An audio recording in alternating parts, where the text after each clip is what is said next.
everybody. How are you doing today? Welcome to our YouTube channel. We are the Common Sense Sisters. Yes, to all those who have been joining us from the first live session. Welcome again. Back.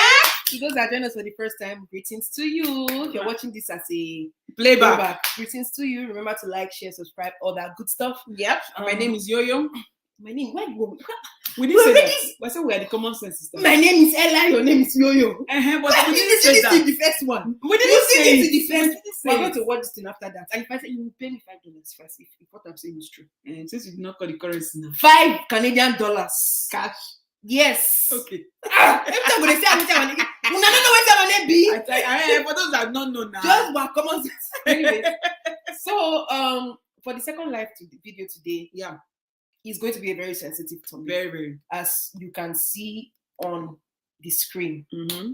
how a 13-year-old boy died after being raped by a 43-year-old man. Mm-hmm. We're going to be talking about sexual violence against boys in Nigeria. Yep. Violence in general, why it's not reported as much as that of The girl child. The girl child. And this story broke out this week. Literally, we read the news this week that this boy was in the hospital. The next day, he died. So we know it's a very, very difficult topic, but that's what Common Sense Sisters do. Yeah, we handle the talk about difficult topics because if we don't talk about it, who's going to talk about it? I mean, because we want solutions. We want Yes. solutions. We want proactive solutions. Mhm. And one of the ways to get those solutions is from talking about issues like this, and then we hear from the Common Sense Squad and anyone who will come and share in the future in the comment section, wherever it is. But at least ways to move forward. Mhm. Ways to move forward. And for anyone who this topic might trigger, we say It's very sensitive, so just be aware. be aware. You might get triggered. It might not be something you want to watch. Yes. But if you're free, anybody is free to come and watch it. And But we have to contribute. talk about it. It's very, very important. We need to talk about it. Another good thing for us talking about is that we also seen from behind the scenes, a majority of our subscribers are men. So talk about issues that affect men too. Yeah. Yeah. I think so. Yeah, I think so. Remember, if you're coming into the live show, you have to mute yourself. Whenever we put the link, you mute the background noise so that we don't hear what's going on and we'll be able to go straight to the point. And then also like the video once you come in. Mm-hmm. And so we'll start with the story of today. Let me go straight to the point, the news. Okay. So we're going to be reading from 2 news sources, and both links will be in the description box after the live show. So you see this man on the left, his name is Ovie, and he was arrested in Edo State, that is in southern Nigeria, for defiling an underage boys. So men of the Edo State Police Command have arrested a 43-year-old man identified as Ovie October, alleged to specialize in raping male children, teenagers between the ages of 10 to 15 years. Preliminary investigation revealed that the alleged rapist, who is a father of 3, who resides at somewhere in Benin City and works as a security guard in the area, specializes in using 100 naira to 200 naira to lure his unsuspecting victims, who are children and teenagers between the ages of 10 to 15 years, and have unnatural carnal knowledge of them through their anus by applying a bleaching cream on both his manhood and the victim's anus, as the case may be, for easy penetration.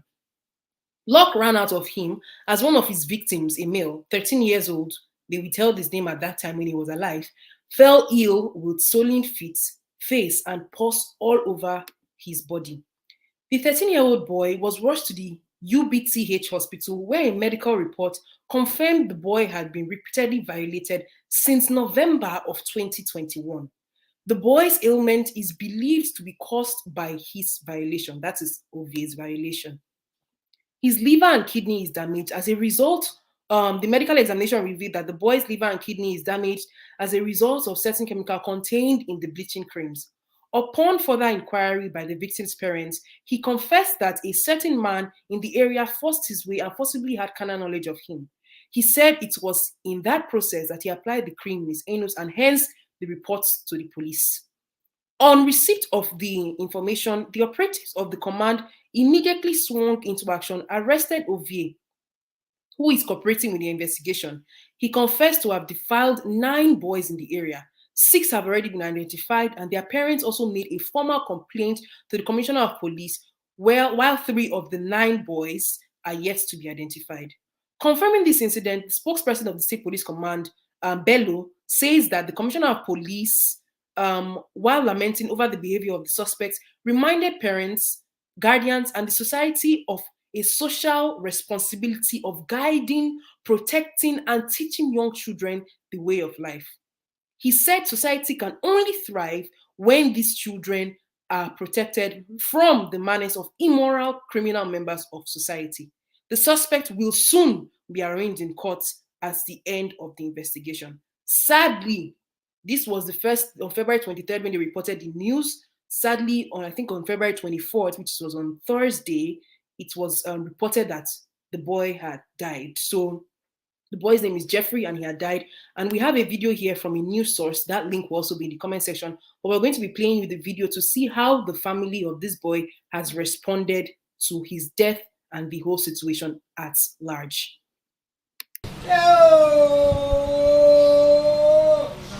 Mother of the sexually abused boy, Jeffery Ugiagbe, weeping uncontrollably following the death of the 13-year-old junior secondary school student who could not survive the effects of the anal sex despite spending weeks at the University of Benin Teaching Hospital. Parents of the deceased, who described their son as a very intelligent boy with a promising future, said they are not only pained at his death, but they are indebted to several persons, including Commercial Bank, where they borrowed money for the medical bills. They said government to ensure that the law takes its full course. Ovie Otobo, I want him to be sentenced to death, not life imprisonment. Presently now, I have been indebted to, I cannot eat 1 square meat now because of the employment I borrowed here and there for the second admission. I have not paid anything.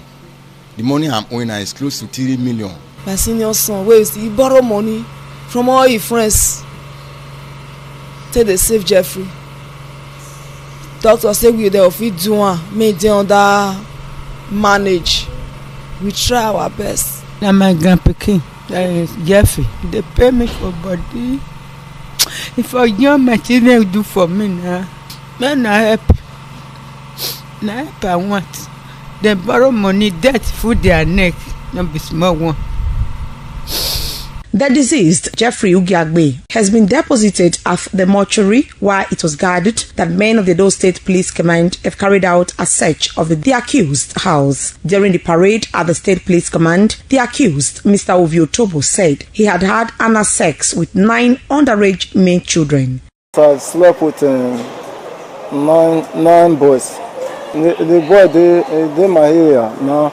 One other one with me don't sleep with. Now that one come introduce him, come. So now then me come start with him. Now only once now I will sleep with himself. This was where Mr. Ovie Otobo was staying when he allegedly sexually abused 9 children in this area, with one of them, Jeffery Ugiagbe, now dead. We've been told that Mr. Ovie has now been remanded in Correctional Center. Before now, the Police Public Relations Officer of Edo State Command, SP Kontongs Bello, confirmed that 6 of those children had written statements from Wasota Aziz of Benin. Best Mbiere reporting.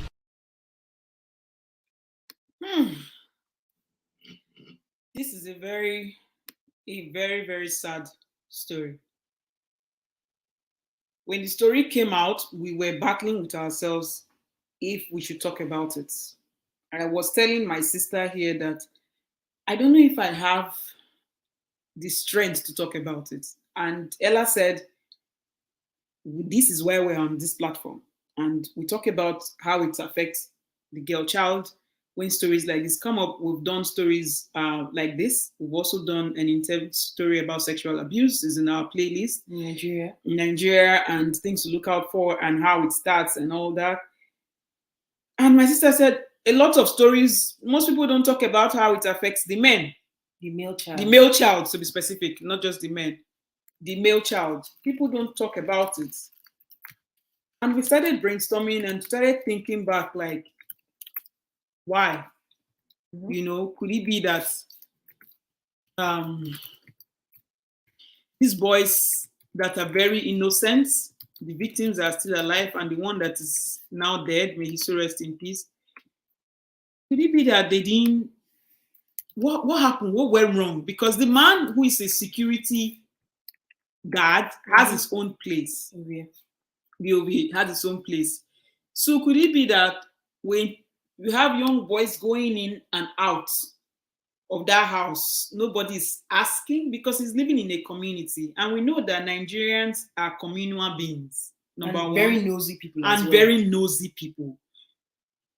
But we have to look back to the origin of things, and I think you were saying some things about the differences in how the boy and the girl child is raised. We in Nigeria. We couldn't sleep till what? Was it 3 a.m.? Yeah, we couldn't sleep till 3 a.m. that morning, because we were just thinking of how could this have happened? How could this have been prevented? You know, what could have gone wrong? What happened and all of that? So the first thing that we came up with was to say, we don't, in Nigeria, we don't teach boys that their bodies are sacred. You find the upbringing is mostly for the girl child, where they say, cover your body. Your body is the temple of the Holy Spirit for the Christians. You should be chaste. You should be chaste. You should keep yourself. Don't let anybody touch you. Don't let anybody touch you. But if I'm not mistaken, I don't think that same thing is communicated to the boy child. Yeah. So you have boys who grow up without knowing that their body is for them. Their body should not be tampered with. Let alone be violated. Yeah. By an adult. Be it a man or be it a woman. We were also asking ourselves, what happened to the communal upbringing in Nigeria, as Yo-Yo was saying? When these different 9 boys were going into this security guard's house, people saw how his house looked on the video. So you definitely had so going in and coming out, and he's a father of 3. Now I don't know if his family is in another community, because he is not from Edo State. What was happening?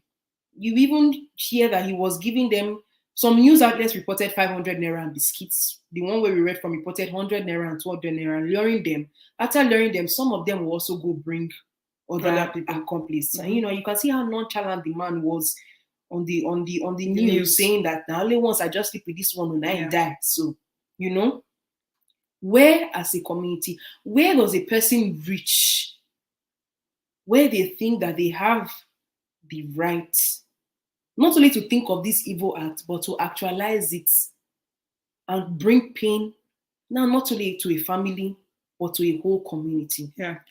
We were also asking ourselves that why did it have to be that a boy landed in the hospital before the other 6 of the 9 children were able to come out to start reporting to their parents, and then they took it to the police? I don't know if the case happened and then the children started speaking up, or if the children were already hinting that to their parents and the parents tied 1 or 2 things, together. Because from one of the news outlets reported that this had been happening to this said boy that died, Jeffrey, may he so rest in peace, since November of 2021. My next question, or rather our next question is, so in addition to the community not noticing this, so even if like the parents are not seeing the signs of this boy, if he's acting up, the grandmother, the grandparents are there, the senior ones, if they are not seeing this in the signs in the family, then he goes to school. In November, in December, in January, there was school ongoing. Were there no signs in the classroom? Do we have teachers that when you see your students are acting up, on Monday we tackle teaching and all that stuff. You can watch that live video. When you see your students acting up, do you just say, nah boy, nah so boys they behave, they have bad behavior, you expect the bad behavior, you don't think that there are underlying reasons as to why this human being might be acting in this way? Might be what happened to the communal upbringing that we so speak high of in Nigeria? Why is it that there is this evil and this calamity is still befalling upon innocent people, innocent children in our land? The next thing that we spoke about is boys are also expected. I think we will dive into this in future as we keep unpacking the story. So now these cases of a man that has defiled this young boy. There are also cases like this barbaric and evil act does not only happen in Nigeria. There are news that we've read in the West, for example, in the US or something. Even here in Canada. In Canada, you see teachers that are being arrested, female teachers for the most part, for raping their students, because Yeah, obviously male if students. you're having sex with an underage person, it's not consensual. Yeah. It's not. There's already that imbalance of hierarchy. We Mhm. tackled that in our video on rape culture in Nigeria. You can go watch that for people who care to see that. You know, I'm also wondering. You also when we also have some male friends that will also say things like, they were disvirgin by their house help. Yeah. They don't see anything wrong with it. They were Mhm. teenagers when it happened, 10, 11, 12, 13, 14, 15 years But it old was when against their happened. will. They were like groomed they into did it. not, yeah, they did not know it. Obviously, if it happens to you young, it's not supposed to happen to you. But Yeah. it happening to them. There's that thing of that a man is supposed to have as much body count, so the younger he starts, the better it is. So drawing all these issues, narrowing it down and trying to look for what the root cause of this problem is. And you have some men that have also gone through this stuff, like Jeffrey did. Jeffrey sadly died. And we're going to be bringing in the situation. For example, you have the Catholic Church where you have men in the West who that story broke out about, the pedophilia happening in the Catholic Church and how, priests were taking advantage of young boys now who are now 60s men in their and 60s, 70s, 80s, and they cry. They are broken. They are crying. broken almost beyond redemption because there was no way out. So you have these broken men who grow up to be broken boys who grow up to be broken men in society, and they are expected to just take up that mantle of being a man and just be a man. Nobody cares what they've gone through. Nobody tries to see that there is an emotional imbalance in these men, and these men go on to have families, and then they either become the beasts in that home, or they are just in their shame. Yeah, because I've seen men that they will be crying. They cried like they yearn for their mothers or their fathers to have believed them when they voiced out that somebody is taking advantage of me sexually. As a child, especially in the part of the Catholic Church, where I remember I was listening to one man and he said that I told my mom that the priest violated me, and my mom said that's impossible. They shut him down. I think he must be in his 60s. He was crying. He was crying like, so is it a culture whereby they say men are not supposed to express themselves, but the boy child who now fortunately becomes a man is not allowed to express his emotion, he's not allowed to talk, or when he talks, he's dismissed like, oh, you are a boy now. Why didn't you fight it? It's like you're expecting him that, okay, it's your fellow man that is doing it to you, so why didn't you fight? But that it's a very terrible and messy thing. And as we said, like Nigeria, they operate on the communal thing of, now community will be, but they're very nosy. Nigerians are very nosy people. So, majority of us Nigerians are very nosy people. Yeah. But so I would think that if these boys are going in and out of this man's house, nobody asked questions, or when he came home, the mother did not notice any changes in her son. The father did not notice any change in his son. The elder brother or the grandmother, you didn't notice any change in the walking step. You didn't notice any changes in the mannerism, in the behavior. And that's why I said I don't understand. He's a boy He's just acting out. Yeah. Because you can have instances where a girl will act in the same way as a boy, and they say, you're not a boy, you're not going to behave like that. Yeah, then they shut down. Then they shut down. It's like the premise of that correction is that this is how a boy is supposed to behave. So as a society, what are we doing wrong? Where have we gone wrong? How can we make sure that this does not happen again to anybody again? It's a very tough topic. I agree. Why is it that when news like this happens, because I can bet you, I can bet if it was a girl child, people will still be talking about this thing. But it's like people just comment about it and they will move on forward. But if you look at for the last 1 year plus now, the violence against male kids is growing. It's on the rise. And I think it's on the rise because people have come to talk about it. Not like it wasn't existing before. Definitely all this is probably existed, but people just didn't speak about it. If you're looking at the case of Don Davis, that one broke out in 2020, to Sylvester, the one that broke out. And there are so many, if it's not the case of bullying, then you have extreme cases like this that leads to death. Yeah. Security guard, and he has his own children. He's also a father. So it's like, what goes on in the minds of these people when they are committing these acts. And as a community, how can we watch out for our children?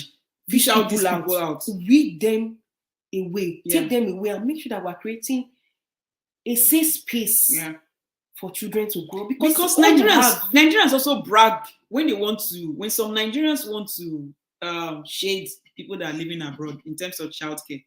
Some Nigerians in Nigeria, they will say, oh, all of you guys are living abroad. At least here, we can just easily drop our child off and say, Mama, this help me look after. Papa, this help me look after. And we'll just go. But you go in abroad, you cannot do it. But then see, there's so many people that have done that where they have taken advantage of their children. And these so-called parents that are dropping their children would say, oh, neighbors or whatever. You don't even check. You don't even notice the differences in your child's behavior or mannerism or ask questions or just be there to hear what they have to say. Kind of like observe. Because that's another thing. We can battle the fact where they say, oh, another thing is that, oh, you know this person.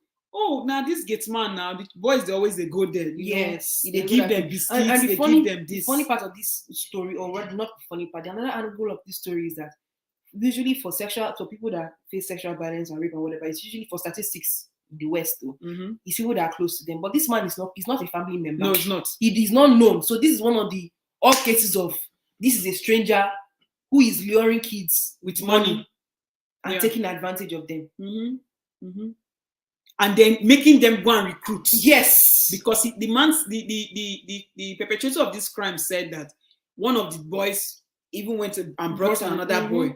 So I don't like how are people also raising their kids in this time? Like, parents, are you raising them that they can accept money from any? Because when I was growing up, you cannot collect anything from anybody. Yeah, we don't collect them. And if you go for a birthday party, go for a birthday party. If you attend a birthday party, you can't or the birthday party happened in school and they share party pack, we don't even eat. You have to take it back home to show mommy and daddy. This is what I received though.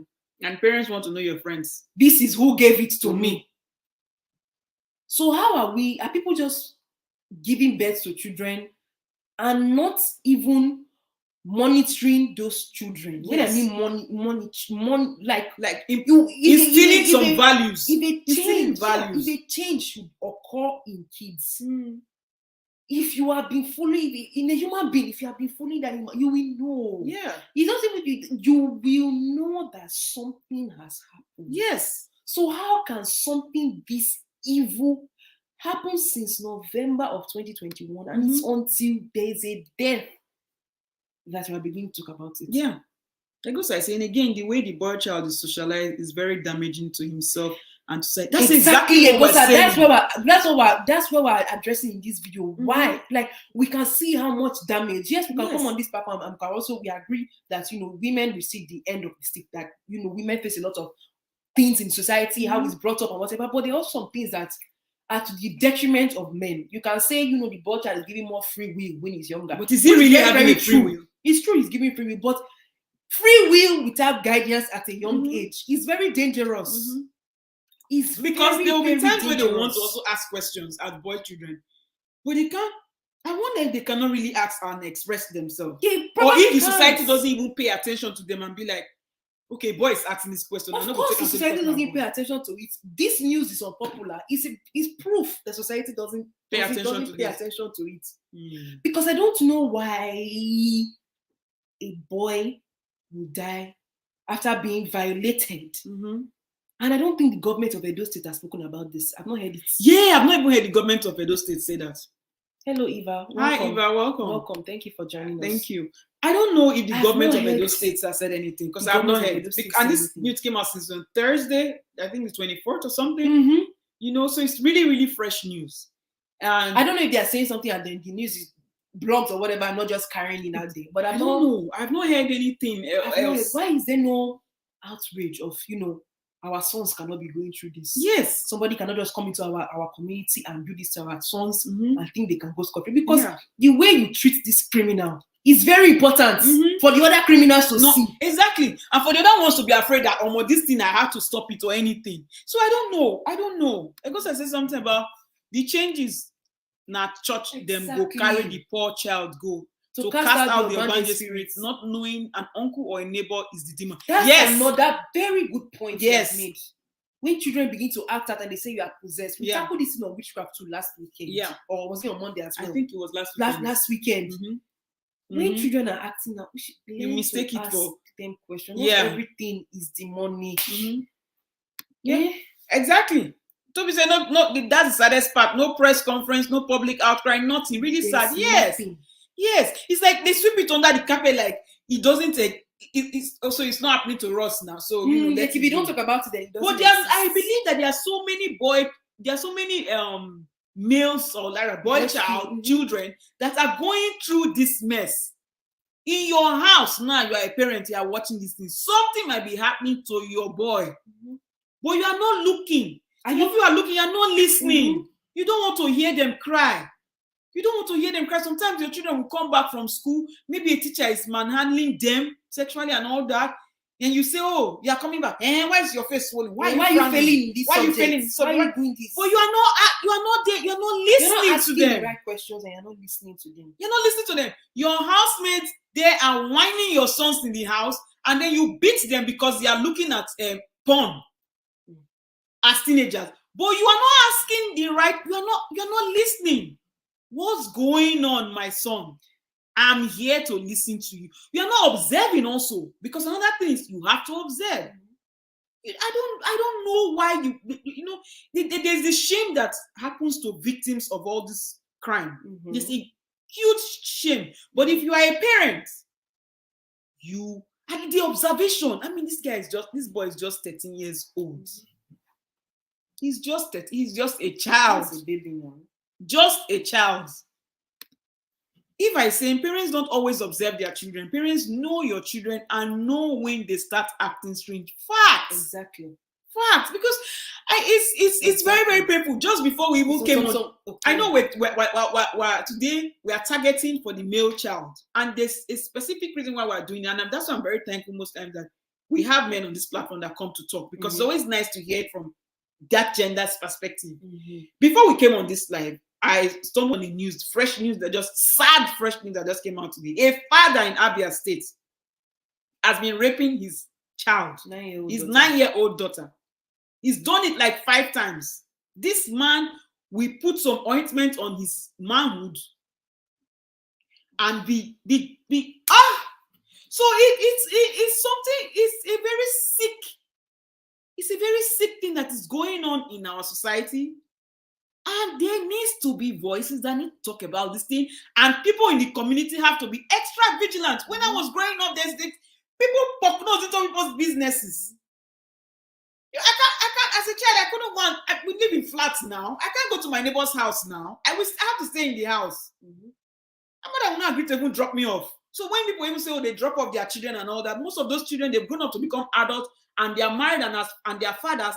And they are still battling with the trauma because nobody has listened to them. Sometimes these victims don't even know because they've taken them to church and they are thinking that they've delivered them, but the trauma is still there. Things that are in the physical have to be treated with physical solutions and repercussions. You know, we have to start, we really need to start engaging in these conversations that are happening in the community. In the community, you cannot tell me that this. Why is it that? Because when they show that man's house, there are kiosks around. There are people around. And children are always playing and not. You want to think nobody seeing, and then the parents, uncle. The parents. So I just want to know. That's why I brought up the thing of how we're raising the boy child. Like, are we paying less attention? People are probably paying less attention because they are boys, and you probably expect that they will figure things. They'll figure it out. They will figure things, and that they don't also tell.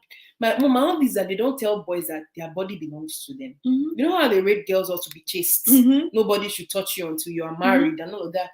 Boys are not brought up the same way. They're expected to go and explore. Yeah. The sad part is that they might be exploring, but before they begin to explore, somebody has explored them. Yeah, that's taking advantage. Exactly. And sometimes when this boy child, they grow, they become teenagers and they're talking with their peers, they are also fellow men, some of them, that will be like, the abuse you went through with the maids in your house. Oh, at least you don't get experience. Yeah. No, they feel ashamed too. They don't know that's abuse. And because I'm saying that the poor victim, they also say those people that carry their children that are victims of this crime, they will say that the victim will bring shame to the family. Hence, they sweep the boy's pain under the carpet.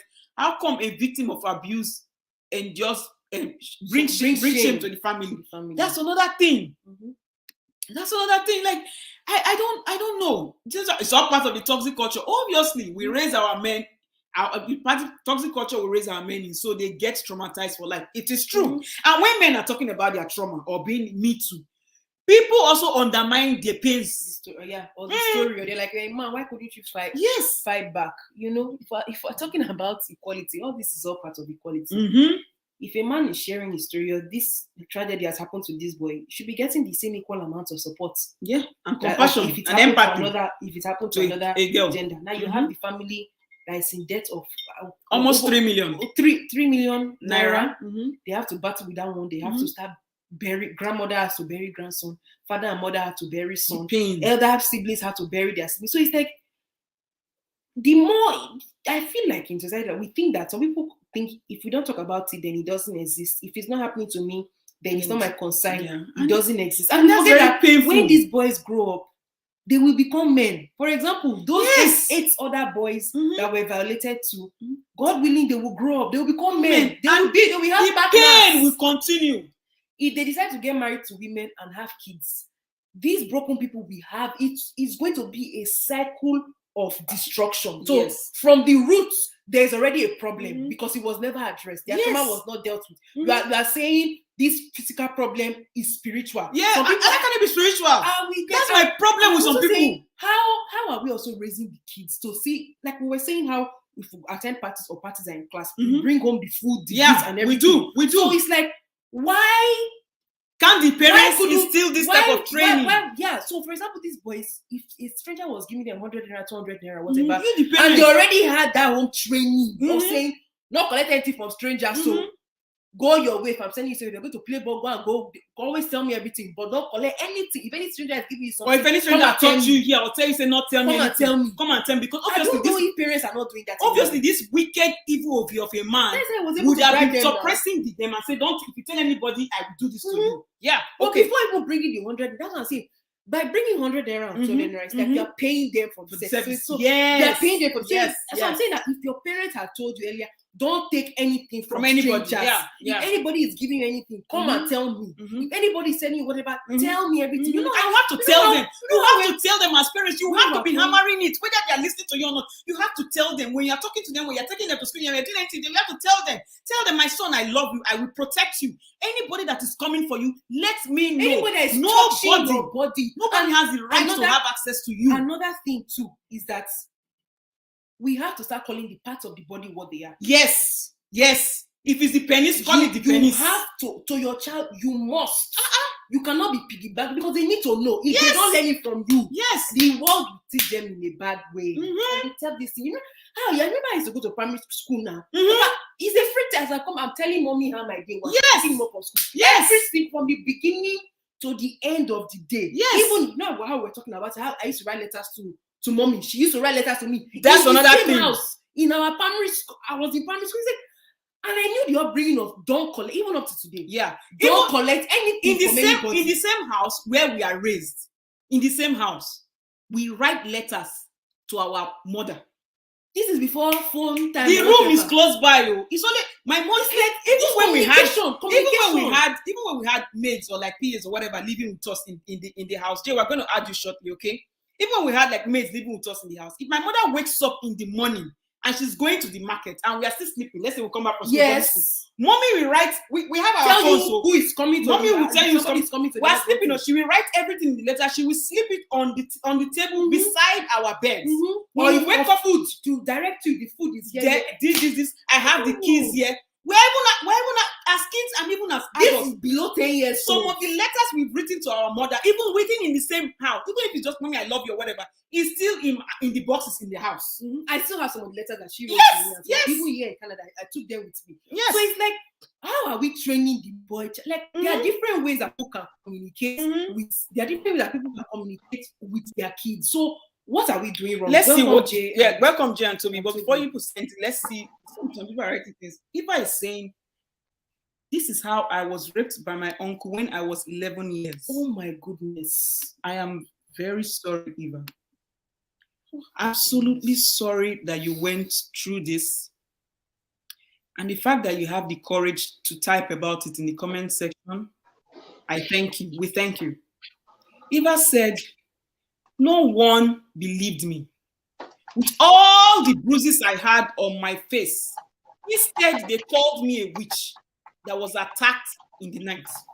This is exactly what we are saying. Eva, I am so sorry. We're so sorry. Look. Woo! You don't deserve this. No. You don't deserve this. You don't deserve it. Oh. And Jay is saying our parents don't like to have the talk. Of course, thankfully that Jay is on the platform to speak to that. Part of that talk, letting them know what is inappropriate to talk. Exactly. They will not call penis. Parents will not say this is your penis. They will not say this is your breast. They will not say this is your vagina. They will not. I don't afraid to say the word sex. Even But yet breast again, and sex, everybody's fucking. is fucking in the country. Everybody's pregnant. They will tell you to man up. Because I'm saying that they will tell you to man up. Toxic masculinity. What does men even? What does man up even mean? Okay, exactly. Jay, let's hear from you. Hello, commonsensesisters. How are you? Hello, Jay. Sorry, I'm doing okay. I know this is a very, triggering as well as sensitive topic. Eva, thank you for sharing your experience. Like I know it's very difficult, but thank you for at least showing that side of things, because I don't think some people realize how unfortunately uncommon unfortunately common these types of stories are in our society. So I'm glad that we're having this conversation. So what I put in the comments is our parents don't like to have that talk. And I feel like one of the biggest reasons why children wouldn't, and I'm talking about our society, and I'm not like trying to talk about any other society, because it's the society I grew up in. They don't tell you like, what your body part is, what you have versus what a man has, right? What your part is called versus what a man's part is called. They don't want to even have that conversation. Talk more of, okay, if somebody does this or touches you here or does this or asks you to go here, right? Yeah. It's not allowed because it's your body and blah, blah, blah, blah, blah, blah, blah, blah. Those types of conversations are not happening at all in our society. I can tell you for a fact that I never had that conversation.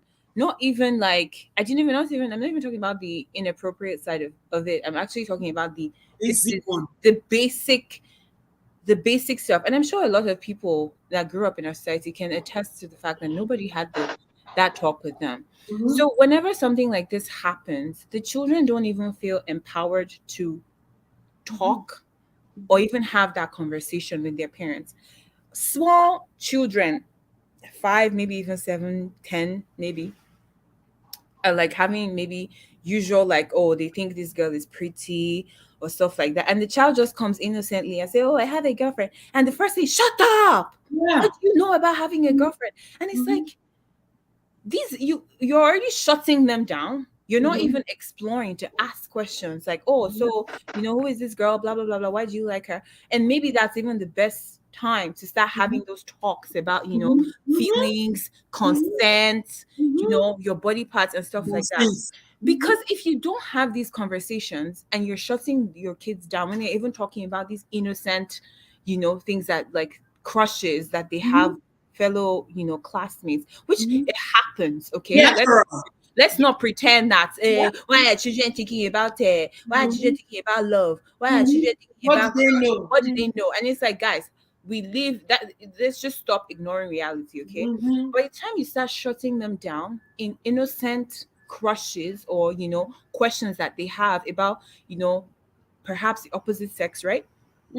Why would they ever feel secure or safe enough to come to you to say, this person is doing this, this person is doing that, right? So I feel like if the parents have to take a lot of responsibility, and you know, and have these conversations. They're very uncomfortable. They are very, very, very uncomfortable. But push yourself out of that discomfort and save your children's potential future. Having these conversations. A lot of us, okay, I'm going to be very blunt, learned about sex the hard way. Yep. Okay. Yep. Figured it out, stumbled as we went. Mm-hmm. You know, figuring it out. Some of us were lucky that, you know, the partners that we had were good people as well, that were also figuring it out. But imagine if you didn't even have that conversation at all. And then your first experience is with some depraved monster like this guy that we're talking about, or maybe even somebody that is your age mate, right? That is a consensual relationship between two adults, but the person doesn't even know anything about boundaries, and your first sexual experience is traumatic. So let's start having these types of conversations with our children, because it is you are the first line of defense. Your children have no one else to protect them but you. So step up and let's start having these difficult conversations. That's all I want to say, because I'm this whole topic just really gets me upset. Hang in there, Jay. Thank you so much. Toby. Yeah. Thank you, guys. This is really depressing. This is really sad. Very, very depressing. I don't even know where to begin. I cannot begin to imagine. I mean, I watched the introduction and the pain on the faces of the parents and the family, and then let alone what that boy went through, and now he's dead. It's really sad. So I completely agree with everything Jay just said. So I'm not even going to try to be redundant and try to repeat everything she just said. I'm going to come from three different angles. So the first one is that man said that he abused up to what, 9 boys? Is that in the ages of 10 and 15. so every time boys were going into his room, people must have seen that. People who live there, they must have seen that. Where is the community or communal responsibility that they always talk about? That they always go on and on about? It takes a village to raise a child. Okay, this is one time where the village was needed for 9 children. Yeah, to rise up and rescue these boys from this monster. But what? They pretended like they don't know? I'm sure they did. I'm sure they know. But they just acted like it's nothing. Number 2, the government. So now, like we're saying, I have not seen any public outcry. I have not, from the state government, I have not seen press conferences. And whenever we start talking like that, like this, people accuse us, those of us in the diaspora, say, oh, you people are too Oyinbo, like they normalize these things. Like it's become like, oh, it's no big deal. We have more important things to worry about, So, in civilized societies, there is a sex offender registry, so that wherever this guy moves to, everybody will know. So they publicly shame them like that. Number 2, up to I think 12 states in America physically and chemically castrate them. Yeah. So if you beyond, including your name in the database, so that if you move into a neighborhood, they know who you are. Yeah, we move in neighborhoods that have children. Oh yeah, in fact, one of the very reasons for registering you is that there are limitations to your movement. Yes. So there are certain, in terms of mileage, that you must go, within where they have schools or anywhere kids are involved or whatever. You must not go beyond those limits. And then number 2, like I was saying, there are up to 12 states. They'll castrate the guys. If you are a pedophile, they will physically, some, not all of them, but some will physically remove your testicles. That's one. Whereas others will just, chemically, castrate the person. So these are government actions that our government can begin to look into and these are the future. These are the people that we are raising to take over society. And so if you think some other things are more important, then you're making a very crazy statement by doing that. And lastly, I will say this: my greatest fear is that boy's sexual orientation might have been distorted for life. Yeah. Maybe There are several, you guys know, there are several stories, of popular celebrities all around the world, from the media to the music industry, all over, who today they are gay. Not that I have anything with gays. I believe people choose, as adults, you choose your lifestyle, and I don't have any problem with that. But to force a child through trauma into a lifestyle, it's completely unhealthy. And so this boy, in this case, is dead. But there are so many other boys out there that are currently being abused as we speak. Yes. As we speak. And so society don't care. The parents are not paying attention. They are busy chasing money or whatever. So it is time we begin to look into these things and pay attention to our boys, like you guys have eloquently mentioned in the introduction. Girls, your body, the temple, whatever, but boys too. Boys too. We talk about equality of the sexes. Yes. Pay attention to the boys as well. Otherwise, if they say, it's an old cliche, but it's true. Hurt people hurt people. Yeah. So these boys, they have been traumatized, they've been hurt. They are going to, if they don't seek the help they need, if they don't talk about it, they don't get therapy, they will go on, continue that vicious cycle of hurting other people. And what kind of society are we creating? It's really sad. I hope and I pray that the family will find some kind of comfort, if there is any in this story. It's really sad. It's really sad. No, that takes me to. Oh, so I'm sorry, Toby. No, sure, I'm done. Go ahead. Thank you for your contribution. That takes me to the next stage of the religiosity part of the nonsense that is going on in our society. Oh, God. We carry this religiosity both home and abroad. Then we have a very toxic African culture that religiosifies everything to protect the abuser. All in this form, they will tell you, "Oh, forgive and forget." Oh, it is the devil's work. And also, I don't. There was a news article that reported that he also said, the man said that it was the devil's work. But I also like the popular cliche that say hurt people. But I also know it's true, right? They will put on that. They force the victim. They suppress, undermine the pain that the victim is going through. They come like say, "Oh, you are talking too much. Oh, you are crying too much. Oh, let this one pass. This one will pass. You already apologized. Just forgive. Move on. Just move on. You are a man. God, you are a boy. Harden up. Yes, harden up. God has preached forgiveness. At least you not be woman now. Oh, or at least now your anus, and they go do something about. They will do something about it. The toxic African culture, and it's not only in the Nigerian district. It's all over Africa. They silence the victim by pushing religious mindset on them and guilt. Of that forgive and forget pisses me off. I don't like it when people are so quick to drop into advice of victims and say, "Oh, just forgive and forget now. You know that if you carry the grudge, you will never move on in life." Like now, as Jeffrey's father is saying, he wants the death penalty for the man. Yeah. There's an idiot out there that is saying, but that's not the solution. Who are you to judge what that father has said? Really who sad. the hell do you think you are to tell somebody that their experience, they should not see what should happen to whoever hurt them go down? Like, I don't know, and it drives me nuts. It's like we are supposed, for the most religious societies, we are supposed to be the purest and safest of all.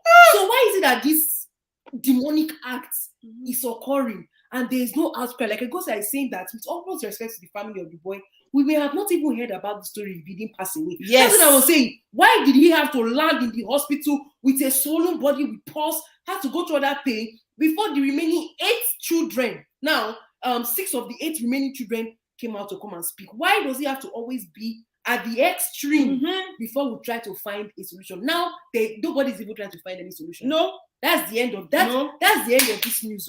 That's it. Because I don't know, because parents are, and there are so many nonchalant African parents. So many. Anger. People preach against anger, forgetting that there's something like righteous anger. Like now, this is the time when we say community outcry. That is the righteous anger. People have to be angry for there to be change. You cannot just say, let it go. Then when it's a religious person that does so, then in this case, some places, some might be pastors, some might be priests. We're relating it to the Catholic Church and yes, some might be priests, some might be pastors. They would want to cover that abuser, because the abuser is a public, is a popular person, holding a what do you call it, position in society or whatever, and they will say, oh, do you want this thing? Would you want to be the reason for the downfall of this person? Or when the victim summons the courage to talk about his or her experience, the useless, toxic-minded people in that community, they label that person based off of what they've come to talk, how they share their story, instead of seeing them as survivors. You'll be saying, oh, this is now this one when this man touch him. Yes. Now this one is like, what are we do? In reality, our environment is not a safe space. No, I mean, it's not. Anybody can feel free to interrupt us on this one, because like I don't think it's a safe place. That cliche, I will drop my child. All of you that are, some of you that are outside abroad, you can't really drop your children. Me, I can just drop with my neighbor and then go. Your neighbors, they have been fucking your children. Wow, I'm at a loss for words. Which this is so.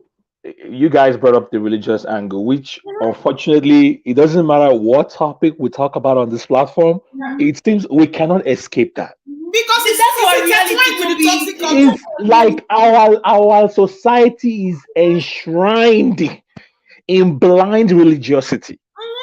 You take have you ever heard of even counseling where you parents and their children, maybe they go talk to the pastor. Let me stick with it. Even if I stick within the confines of raising children, parent-children relationship, they go to the pastor and the child is trying to explain. The pastor will be like, hey, whatever. You just don't shut up, be quiet. Don't worry, forget. Listen to your parents. Do what you have to say. Just forget. Even two ordinary people go to the religious leader to seek consultation or mediation, or whatever. They won't even let them explain. They just shut them down. They'll be like, hey, just forget, just forgive and forget. Pastor, but this I'm trying to say, I know, whatever it is, just forgive. But to obey your parents. You cannot do that, Pastor, priest, evangelist, whoever you are. Listen to people. Listen. It's like somebody's trying to tell you you hurt them, and then because they've been taught in church that before somebody even says what it is, just tell them you're sorry. So you shut them down. So you're using I'm sorry line to shut people down. You're shushing them. So how do you know how you're hurting them if you're not listening to them? Exactly. So your child is trying to tell you something. You're not paying attention. You're not listening. And you're like, just whatever it is, forgiveness should not trump justice. Exactly. You don't build a society on forgiveness. You build it on justice. Accountability. People have to be held accountable. And if they think that they want to contest the allegations, allegedly, the original allegations, they go to court. They will have their day in court. But to just sweep things, so like I think Egosa is really right on the money when he said that. I read this comment that if this boy had not passed on, if he had not died, we probably would not have heard of this. Yes, if he had not landed in the hospital. Yeah, so imagine how many of these cases that are being swept under the carpet already. So parents out there, religious leaders out there, if you are listening, it is time we use a different template. It is time we did things differently. Common sense. Come on. You cannot be preaching. Everything is no religion. We've said it over and over on this platform. There is a bigger world out there that your religion does not fit into. You cannot bring everybody under the umbrella of your religion. A quick story. When I was living in Houston, it happened in my community in Houston. So this single parent, she, how single parents, they take their time before they date or before they move on, even before they bring new relationships around their kids. They want to be careful. They want to be sure. So this lady, she has a 12-year-old, and then she started dating this guy in his mid-40s. So, all of a sudden, became like a dad to the girl. So she will go to work. She's a nurse. And then the guy will come around, play dad, take care of the kids and all of that. apparently he's been sleeping with this girl. This I know these people, like I know this family, and he's been sleeping with the girl, and then all of a sudden the girl comes to the community of friends, and then she's asking all these curious questions, like asking, have you ever had sex before? What does it feel like? How do you know if you're having sex? Like she's just asking all these questions because the guy, is bribing her, giving her all this money, all this gift, and then also threatening her that, oh, you cannot tell anybody, this is between you and I, sort of brainwashing, manipulating, Yeah. gaslighting, everything combined. So one day, every day is for the thief, like they say. One day is for the owner. One day, unfortunately, for him, the mother, as usual, she will leave for work, and then he comes around. So she left, and then she forgot her keys or her badge or something. And then she turned around, she came back only for her to meet her boyfriend on top of her daughter. Hi. Yeah. And was she almost lost her mind. She went bananas, like she couldn't believe it. So she dragged the guy, dragged him, first of all, dragged him and held him almost by his balls, and then told the daughter to just go away, go aside somewhere. And then she was, the guy started begging, please, was about to call police. Where I'm going with the story is that at the end of the day, she called the community elder. They have these associations. That's where we are going, common sense sisters. That's what we're talking about here. Instead of making that 911 call all the way, she called the community elder. So the community elder, from before he even showed up on the scene, he was already begging her, calm down, don't call the police, wait, I'm coming, I'm on my way. So the community elder shows up, and for some weird reason, he just played community elder role. Everything was just squashed, and the guy was allowed to go scot-free. Imagine what that poor girl is gonna go through. I mean, so why did the mother come and act like as if she can actually do something? I don't know. Did she throw that? Why did she act like she can actually do something? Because it goes. The message that she has told her child is that she deserved it. It goes back to what you said before, that it's not just back home in Africa. Our people, yes, they carry this mindset over. Yes. Oh, they carry it over. So we just sweep all these things on the cup, allow that guy to go free, and now you got to deal. I hope that girl turned out right, but imagine all the several possibilities of things that could have gone wrong in that girl's life. So that is an example of what we're saying. Don't religion is killing us. Religion is killing us. That forgive, don't forget, let go, take control. Why? What are you calling community elders for? Something that happened to do with your child? You are calling a plumber to fix your teeth. Even as I share this story, I'm sad. I'm sad. I cannot. This is a story that I knew this girl and the family. I knew them personally. I cannot begin to tell you how sad I felt at that time. When this happened. But this is an example of what we're saying. Our people, please practice your faith. But there is a place for faith and there's a place for justice. Even in the Christian faith, this is not supposed to be acceptable. There's no conscience. Like, why do people pick and choose what they want to? You know what I just thought about? As you said that, Ella. So you can go to court and allow the law to take its course when it comes to your property. If somebody wants to snatch your land, if somebody wants to snatch your house, if somebody wants to rob you, you can allow the police to get involved. You can allow the court to get involved. But somebody is destroying the life of your child. But that one is not important. That one you are willing to forgive and let go.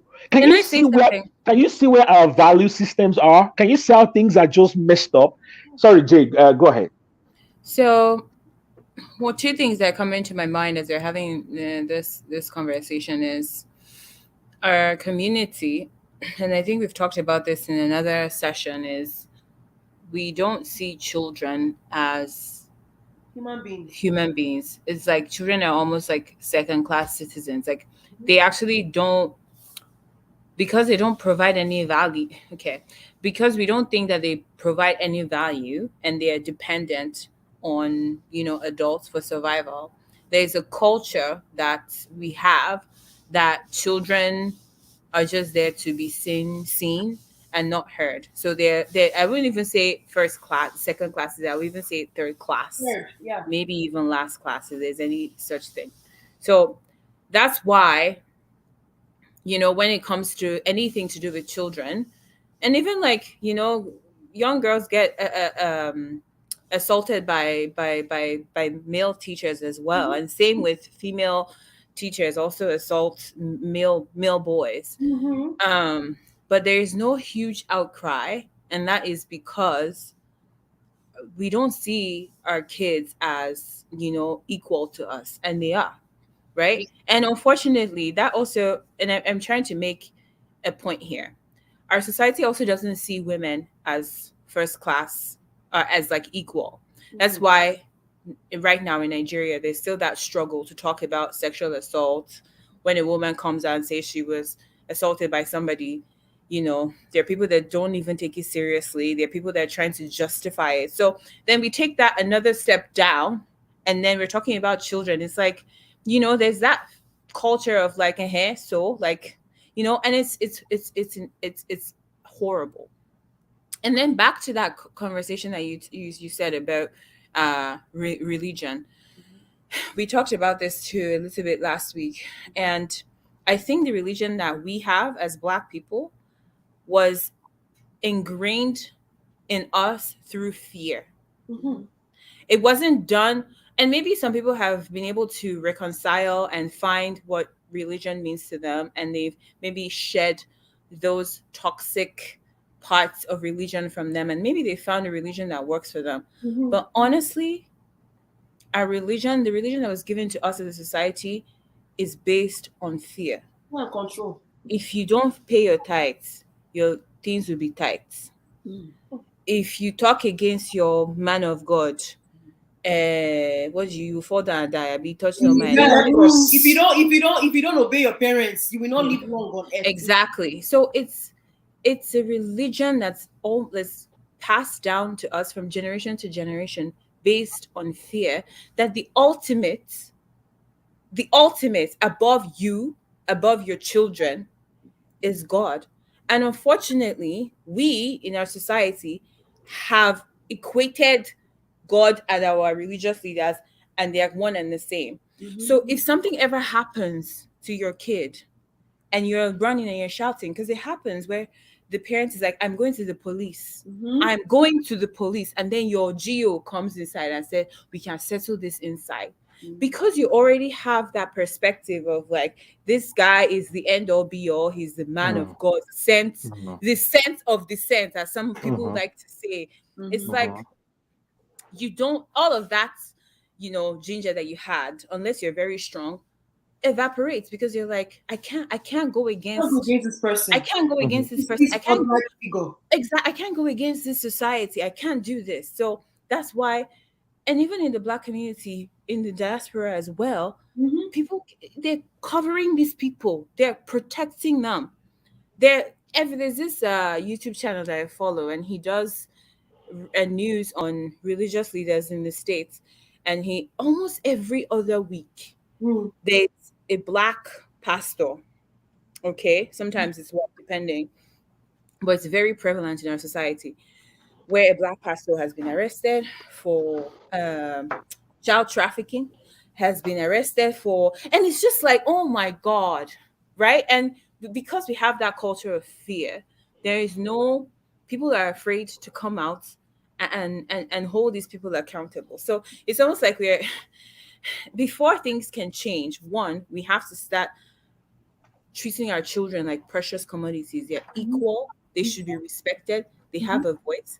But then on top of that, religion is not the end all be all. It is not the beginning and end of your life. Okay. It should be, a way that you live your life, and maybe regulate some part of your life when it comes to morality and how to treat other people. But it should not be the end all be all, that is above the welfare of your children or even your family members, right? So that's just something that I was thinking about as Toby was talking. It's, I don't know, for us to get out of this situation, it's going to be really tough because there's a lot of education that has to happen. There's a lot of unlearning that needs to happen before we actually start advocating for our children. Yeah. I think also, you're absolutely right on this, Jane. You are absolutely right on this.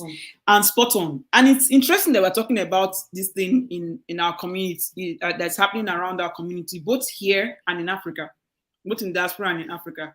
And the fact that we have some aspects of our culture that is very toxic, that doesn't even, one of them is elders think that they should not listen to anyone. They should not listen to anyone that is younger than them. Even if you are a day older than them. They don't listen. And we did the video, I think it was a couple of months ago, where we talked about intentional parenting, where like fathers came to talk on this platform, right? Elders don't listen. They don't listen. When you question them, they don't. They don't acknowledge the pain or the compliance. So you see some parents that even when you're complaining, something even as simple as the stress you are going through at school, they don't wait for you to finish. They will say, "Hey, in my time, at least in my time, we are not trekking with our own box." They don't. So it's like and that's the part where you don't see the child as a human being. No empathy. Yeah, they don't have empathy. They don't have compassion.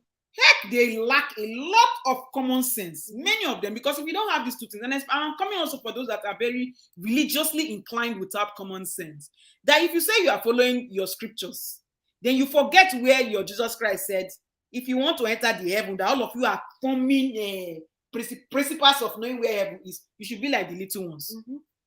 These same little ones in that super so-called Bible, where the apostles were saying, oh, these children, they were trying to drive the children away, and your Jesus Christ said what? Let the children come to me. So I don't know. I think it's the perception of they pick and choose. And why a grown adult, you are a mother, you are responsible for this child. You push this child through your vagina, or they tore you and you brought this child out. You suffer born this speaking. You they train this speaking. Then another man is sticking his penis inside your child's vagina. Then you had the opportunity. God shine light on you. You came home, you forgot something. Then instead of, as you scream and you shout like you want to hold this man, you have 911. It's never in Nigeria. It's faster. It's a faster number than your. You have 911. You are more concerned about how the community will perceive you than your child. Because that is it. Some people they are afraid of saying they will be ostracized from the community. What are you doing inside community? I've been in for over a decade. I don't have anything to do. What community? Who is community? Community is who serve me well. Exactly. Community is where there's love, is where there's by kindness. My race or gender. At I don't give a all. hoot. If you're not serving me well, get the fuck. Now, if those elders have done those things, you can imagine how many people are abused under the elders' care. Yes, and that are not talking. Yeah. Mama, we cannot go. The Canada goose, those dogs. Jay will probably know about this. Canada goose everywhere. Yes. We cannot go near them during the summer because that's when they give birth to their children. They will come after you. The mother let alone a human being that is worth more than a male chicken. You know, guys, can I chime in something real quick? Yes. So I'm waiting for the day an elder will come on the scene, a pastor who is mediating on any of these issues will come and say, all right, first of all, thank you all for coming to me, but you, mister, I'm going to need you to turn yourself in. I don't know how many times they do that. So you as a so-called elder, you so-called pastor, do you respect the rule of law in your ministry or in your advisory capacity? Do you give room for the law to take its full course? Do you say, okay, I've heard you guys, I appreciate you guys coming to me, but mister, first of all, I need you to turn yourself into the police, or I'm going to be calling them myself. It doesn't mean I hate you. It doesn't mean I have anything. It's not personal. It is the right thing to do. The second thing I wanted to say is that for that lady to have held herself back, there is a victim shaming that goes on in our community. Facts. Where if she had called the cops on the guy and they've come to take the guy away and then they put him in a sex offender registry, and if they, God help him, if he's in a state where they castrate, then he gets castrated, you know, the community will pounce on this woman and they'll be like, hey, see, she was the one that destroyed his life. It's not going to be, the conversation is never going to be about the girl. No, all of a sudden, the guy for some reason becomes the victim. Yeah.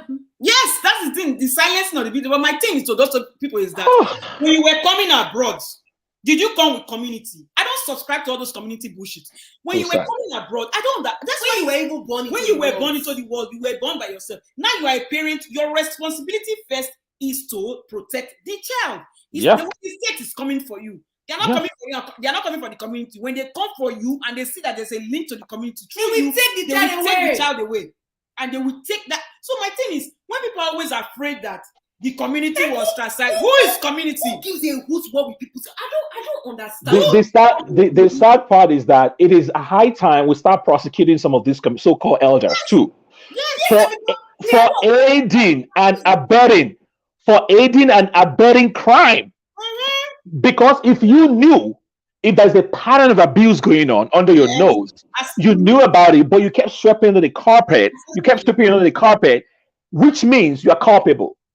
Which means you knew all along that a child or children were being abused. You knew about it. You did not report to the police. It is time we step up as a community, as a society rather, and start even prosecuting these people as well.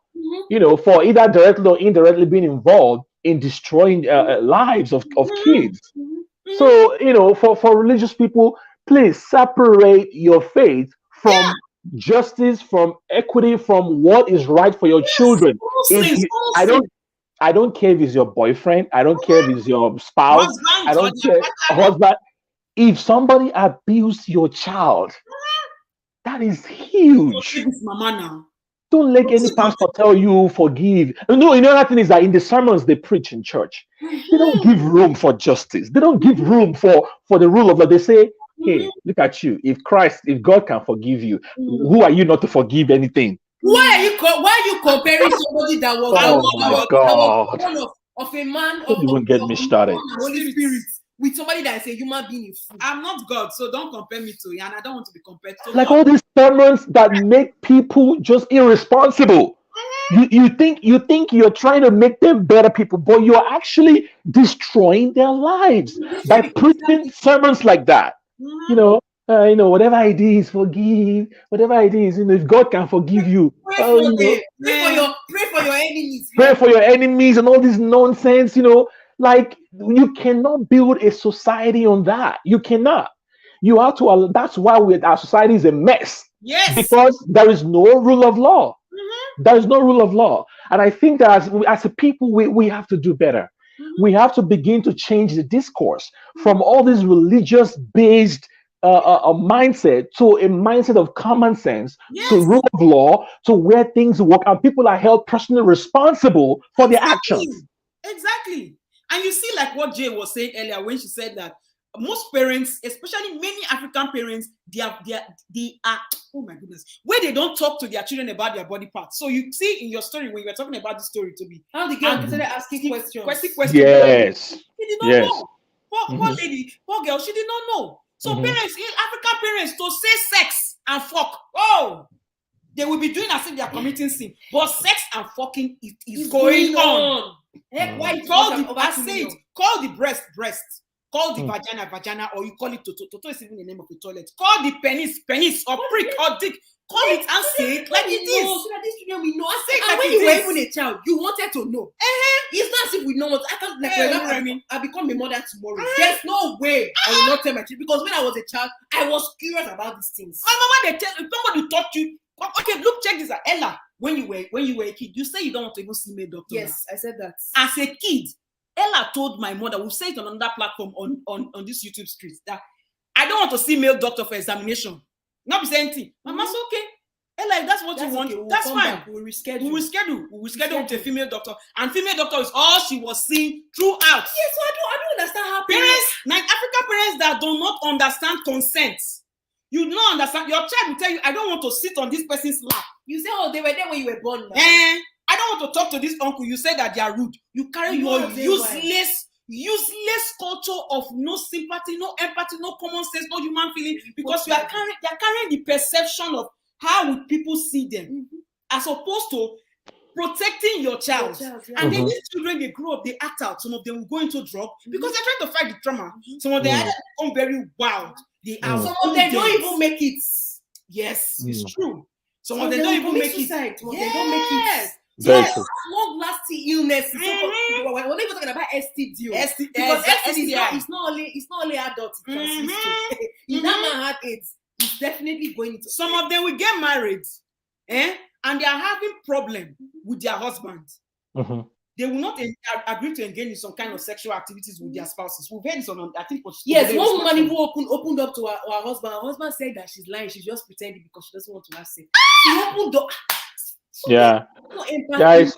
No critical thinking. There's no common sense. Yeah, let me also speak to the point we're making. I watched the story happened a few years ago on TV. It was a very gory story. I've forgotten specifically what it was. So the victim, I think either there was a child involved or the spouse. So they were interviewing the victim. So there's an assumption of forgiveness. It's like our default mindset is whenever something happens, you are expected, you are required. So anyway, as the story goes, so the journalist put a microphone to her mouth and she goes, "What do you have to say to this person who has committed this crime? And then she goes, "Do you forgive him?" I heard the most honest response I have ever heard from anyone. This lady paused for like 3 seconds on live TV, and then she goes, "I'm a Christian, and I know my religion expects me to forgive ultimately, but I'm not ready to do that right now. I am not ready to forgive this person. So especially since this case is in court, I'm going to let it play out. And maybe someday I will find it within me to release him and forgive him, but now I'm not willing to." There is nothing wrong with saying that. That's our choice. Why must we always pressure people to forget this quick, microwave forgiveness? You go and say you have to forgive so that you will be forgiven. Heck, I'm not going to why do I gotta think about that shit? Nonsense. I want to add something here. And please go ahead. This is so frustrating to me. Yeah. Because there's this virtuousness that comes with this forgiving. And honestly, it's so prevalent in the Black community that sometimes it makes my skin crawl. I don't know. I can't remember the exact case. Maybe, I'm not sure. Please don't quote me on this. But remember that story that happened a couple of years ago where a police officer went into somebody's apartment and shot a guy. The Geiger. Yeah, it happened here. And she thought that it was his apartment. She claimed anyway. Both I'm John and Amber Geiger. Yes, I remember the story. Yeah, because he used to work where I used to work.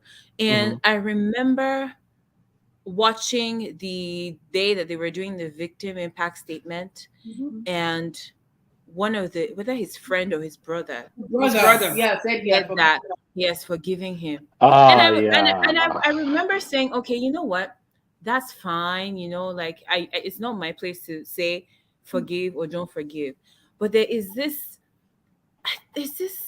expectation. It's just this expectation and it's a burden that Black people we've put on ourselves that we don't, maybe because we have been stereotyped, especially those of us that are in the diaspora, to be angry, aggressive, and there are those negative stereotypes that come with it. So you feel like it's the thing to do to show that you are the bigger person. And I'm like, there's nothing wrong with anger. Okay, anger is an emotion, the same emotion as joy.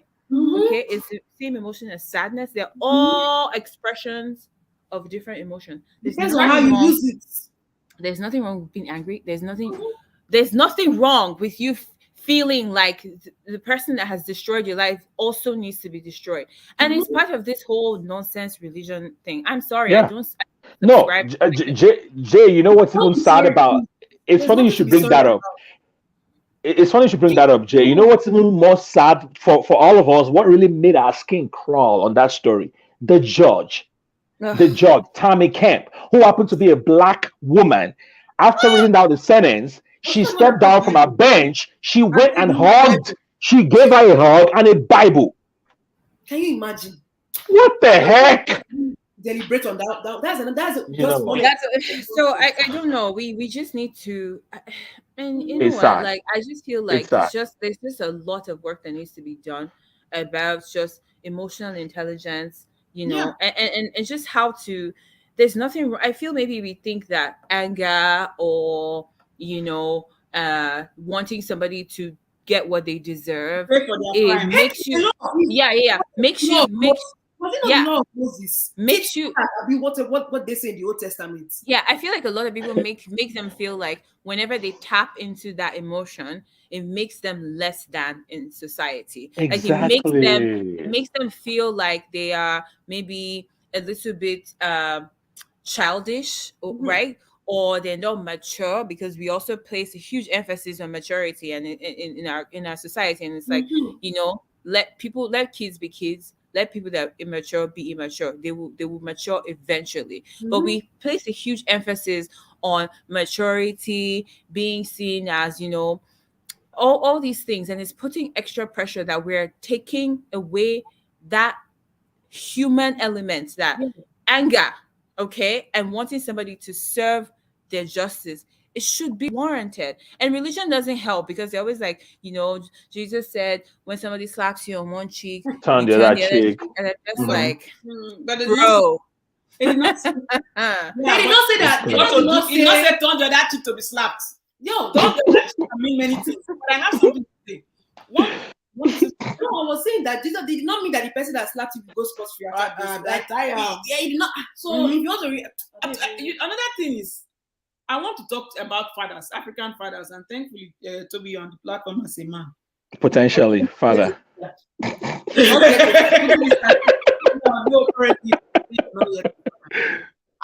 fathers, I think that majority of them, and I don't stand to be corrected, majority of them do not have relationships with their children right from when they are born. Beyond the finances for the ones who provide. They don't have that conversation with their boy child when they are growing up, when they become teenager, have those wet dreams or are feeling those things towards having affection or, emotions, when they are rattling through those emotions. Many African fathers don't have that conversation with their sons. When the sons, they expect them to get it right. Then these sons, they grow and they become adults and they go through university. Still, they need some guidance. The fathers are not there. Then they want to get married. The same thing, they get married or they are having some challenges or they want to talk to a fellow man or whatever the things. The fathers are not there. These African fathers, they think that most of them think that it's not their responsibility to spend time with their sons. If the pikin bad, na mama raise am. If the pikin good, na papa pikin. Papa pikin. Where do we start enlightening fathers? Because there's no excuse today. Because even our generation, some of them are beginning to reason that way. Because obviously you cannot give what you don't have. If their fathers, if their fathers did not do this, their excuse is that they don't know how better, to. right? Okay. But I'm also here to say that there are so many ways now in this day and age to evolve as a man who is a father to become a father. Now, what do we have to say to African fathers that are so, they are so irresponsible? I don't care. There's no excuse. If you fuck a woman and the woman get pregnant and she give birth to your child, you are supposed to be there, especially You should for not the just male be an child. ATM. Because what mothers will tell the child, how a mother will raise From the a son, female perspective, is from female perspective. So what do you have to say as a man here to the African? Yeah. So, wow, that's a tough one. And but I think that you've laid it out as always. The answer is always in the way you you lay out the case. I You know. need to ask better. because your questions are always long. No. What I mean is that you do a fine job at it. It's what I'm saying.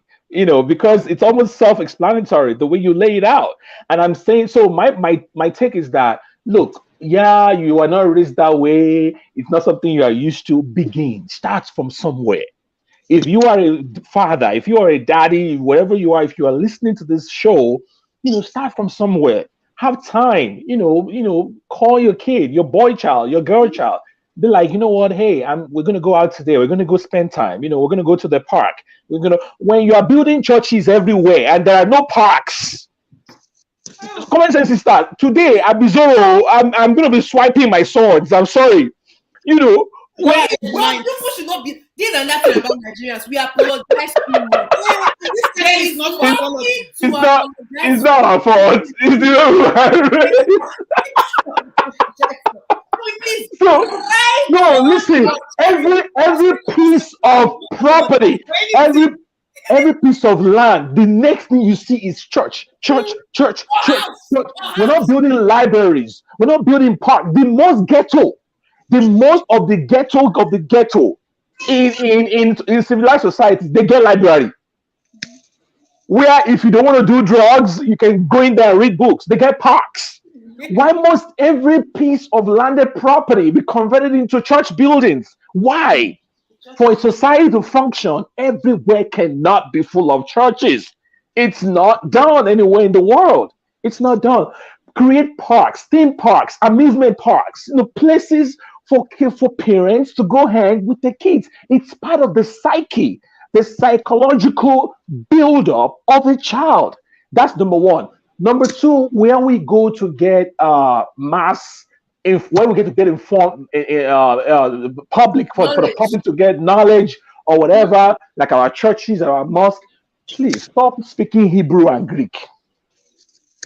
Stop speaking chapter and verse. Speak the language. Stop speaking the language of angels. Speak the language of human beings. Change your sermons to relevant sermons. Have sermons on topics like this. Yes, because you as a pastor, you've got the bully pulpit. People come to listen to you in droves. Use one Sunday in a month and say, today we're going to talk about fathers and parenting. How to spend practical teachings, practical sermons. Everything is not about heaven and rapture and hell and all these things that don't apply to people's lives. So you are waiting to get to heaven. You are trying to escape, but life is miserable here on earth. I mean, it doesn't correlate. So we have to begin to do better, from the parents to the leaders to government to everybody. We can redesign society. Everywhere doesn't have to be, be better organized. Yeah. So be hanging there. Yes. Even though you've given answer, I will ask you the question again. So, but let's see. Because the answer where they find, never really talk about it. Okay. There's a lot of good truth in what you are from saying. the trenches. Yeah. Yes. Hi,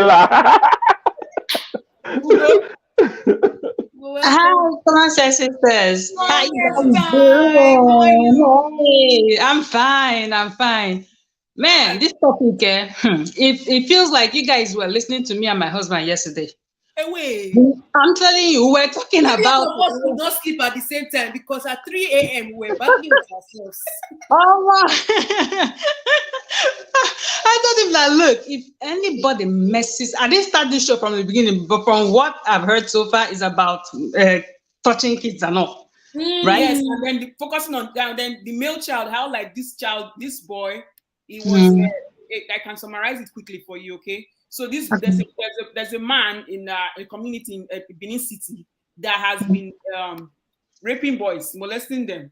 He's done up to 9, and unfortunately there's one that he's been having carnal knowledge of, this particular man, since last year. Unfortunately, the boy has died. Right. The boy was having lots of infection and pulses all over his body. And when the surrounding discussion we've been having now, it's like so much attention is not given to the male child. Violence when it comes to taking advantage of the male Or child, telling them that their body belongs to them. So we're just drawing and from so different angles. So people are pulling it from different angles and giving opinions. That's just like The general gist. Okay.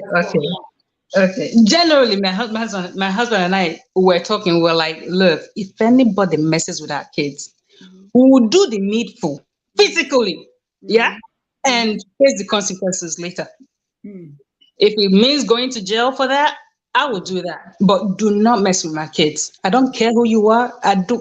Even if you want to be my father, I would buy you immediately. That's my own. Don't mess with my kids. That's me. Then about religion. You see, religion is a form of slavery. Come to talk of it, have you ever thought of how the story of Adam and Eve, how we even came to be? That's the story in the Bible. God created Adam and Eve, yeah? And after that, what else? Adam and Eve had sex and had their kids. So how did humanity multiply? Did the kids sleep with Eve? My dear, we don't even want to even go that deep. So we begin to ask the question, no, we all run mad. If we know that thing, we will not be able to answer it. I'm telling you, I don't believe in that bullshit. Come on, then, sister. Sorry, Ugo. Come on, then, sister. You see how we've come back to Adam and Eve now? We left Adam and Eve in the first video. How about when I went to California? see how Ugo has brought us back to Adam and Eve. But that's why we like this pod, because people always take the story everywhere. So we are right on whether Adam, whether Eve, but we not say Ken and Abel come out from somebody young. He no concern. Where did you all come from? Ken and Abel now slept with Adam. They work since the last live show. It's okay. So the Bible is, I'm sorry, the Bible is nonsense. This is just slavery, it's bondage. So just tolerance, please. Those are some people's religion. My dear, you know what? Yeah. I sorry, Ugo, I didn't mean to cut you off. I actually share the same sentiment as you, but what I will say is that I don't think a society that doesn't have education should have religion. I think both of them should be giving both equal importance, because if you have religion with no education, you can't ask the critical questions, you can't push back, you can't question stuff, right? But then if you only have religion, which is what we have in a society, and they're shoving it down your throat, and you have no education, then you can't actually think critically for yourself and ask the tough questions. So, I just wanted to say that, like, our society, the reason why, because there's some other countries that are religious, but then, there's technological advancement, there's education, there's people doing stuff that is advancing society forward. But unfortunately, people are, as soon as they're born on the altar in church. That's how that is, that you don't even have the opportunity to think for yourself. Anyway, continue. Sorry. I don't want to digress from the topic. Jay, to your point, you have a government that subsidizes trips to Jerusalem and Mecca. Oh, you people will slay away from. I'm done talking. I'm done. But to what Jay and Toby were even saying, I was going to even be not, in addition to the question that you have for Toby. My own thing. No. Can I ask you go? Oh yes, because when Toby wants to give answer here, we can't interrupt Toby. Okay, that's Ugo, I have said thank you for coming. Now let's talk. I want to ask you a question regarding the community. Nigerian community, please be specific. The Nigerian community. There is this culture of the whole shaming thing, and the parents come and speak out and all that stuff. I want to ask you as a mother, when it comes to your child, do you care about being ostracized from the community about what people say, because you're taking the right path to protect your child? I don't have friends. I don't relate with people like that. So you don't have community, you don't have Nigerian community. Which Nigerian community? The only Nigerian community I have is to go and chop rice if there's any festival around here. I'm telling you, yeah. I don't get, because what they do is to insult each other and form big boys and girls. I can't take it. Respect to Dorime, carry on. I don't care if they won't let them say anything they want to say, ostracize me or whatever. It doesn't change the fact that I'm seeking justice. It doesn't change the fact that I'm gonna deal with whoever messes with my child. Do you understand? Which kind of Yaya community? Ahaba. So all of us on this platform, all of us attend ourselves to that community. Please, this is the common sense community. We all have a community. Virtually. Community doesn't serve jollof rice virtually, but we eat it virtually. And spirit. Jollof rice for free. That's true. My question now, not if anybody on the platform, including Toby, especially Toby. Toby's a man. now, So we have to. for there are people like them, Boma, they don't want to rescue Toby. Now they are. Boma said that they work. That's okay. So Joey was talking about fathers not being intentional with their kids. Yeah, fathers family that provide units. beyond giving money and the word of God that they shove down your mouth. There's nothing else. So why is it that even in this modern age, you still have new age fathers too?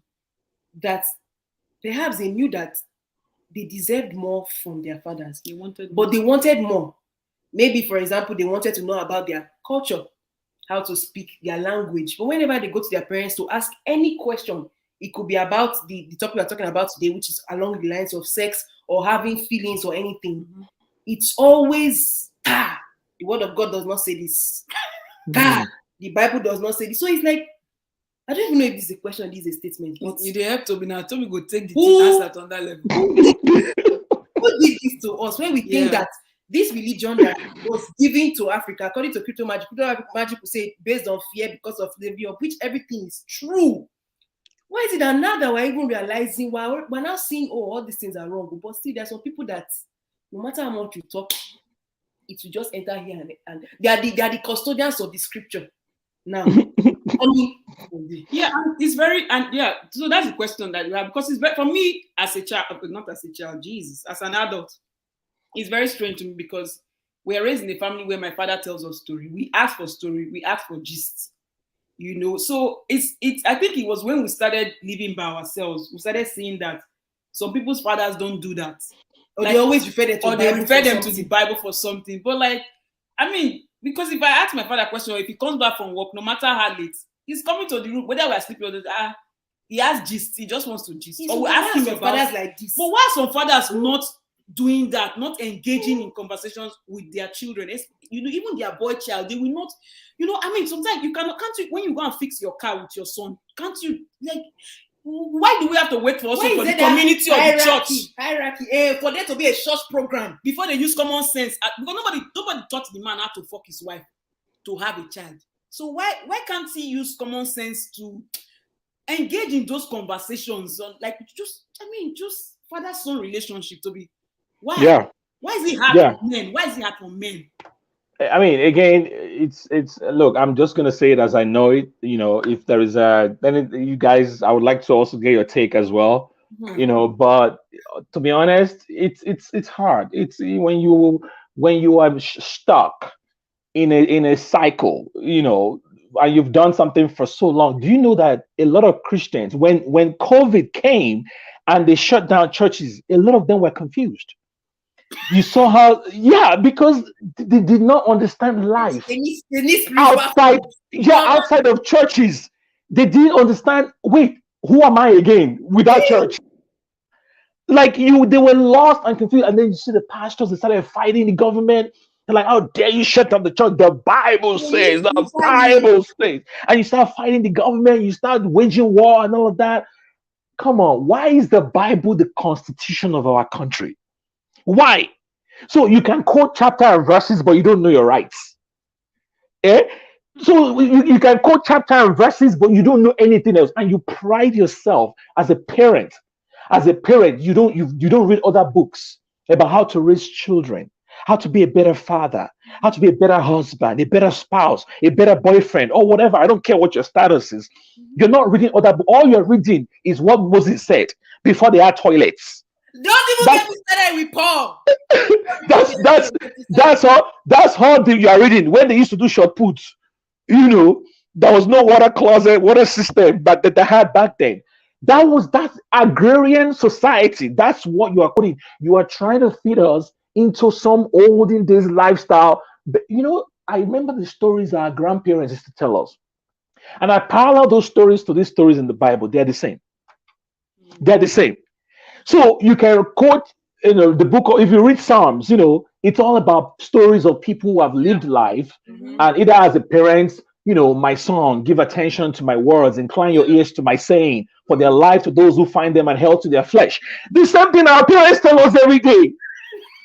The same shit they tell us every day. So you believe the one in that book because it has chapter and verse.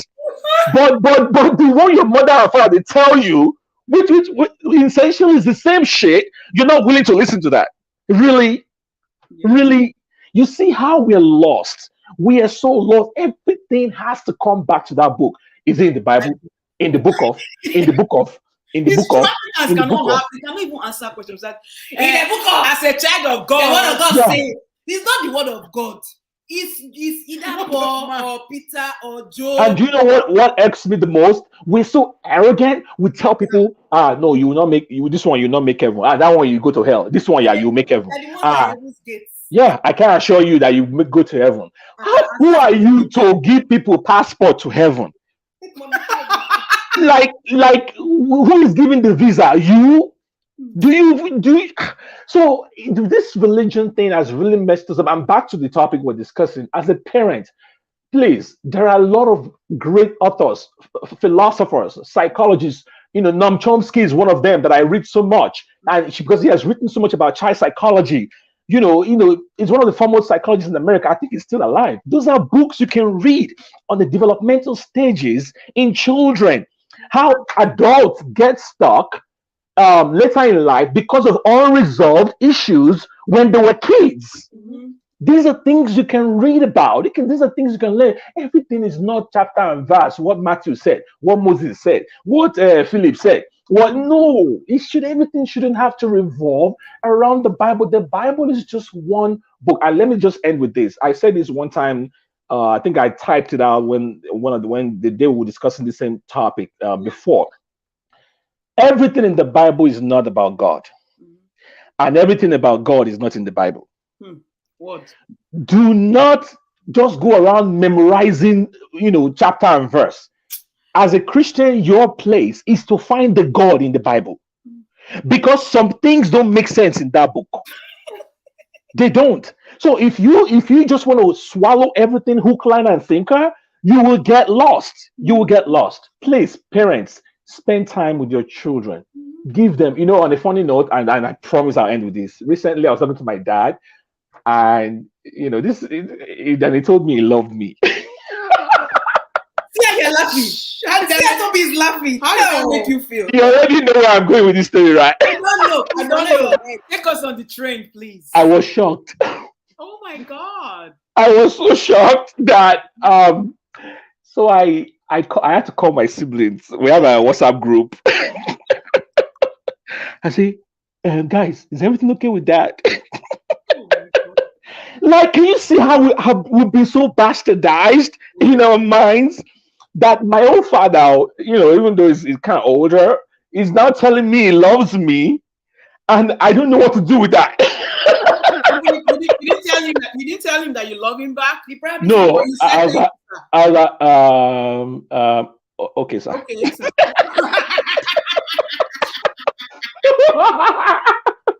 I don't blame you anyway. I mean, my father is already Americanized, by the way. He's even. I was so impressed with him because he's a traditional African man, but then he has shifted. He has shifted immensely, and he's telling me at my age. After the conversation, I just want to, hey, I love you, right? I was like, okay. Yes, I do that. Immediately, I got on WhatsApp. I was doing my boss. I said, guys, everything okay with that?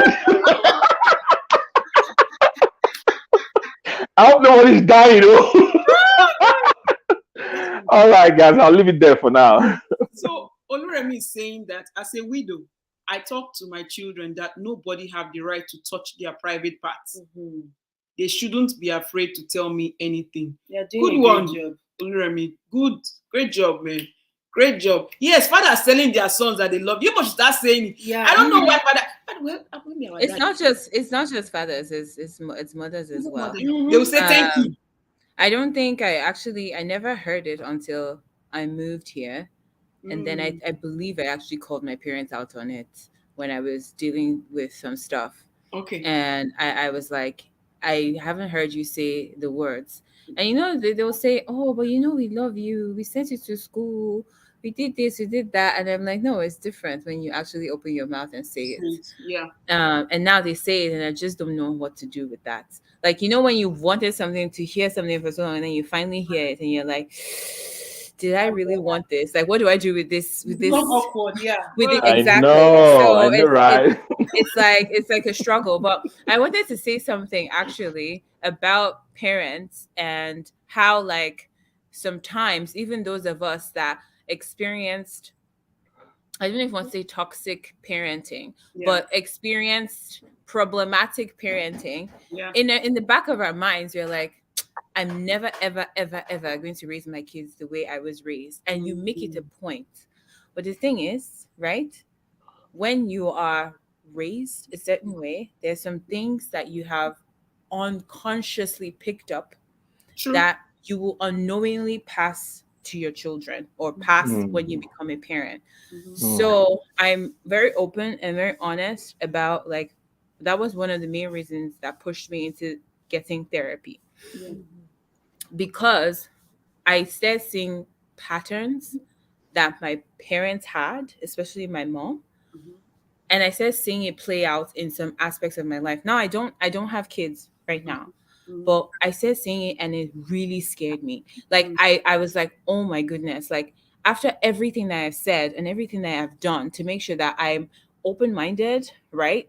Welcoming, I'm seeing the same thing happen to me. And it's not because I actively I was actively working against it, right? But eventually it turned around and became, I started seeing those symptoms in my behavior.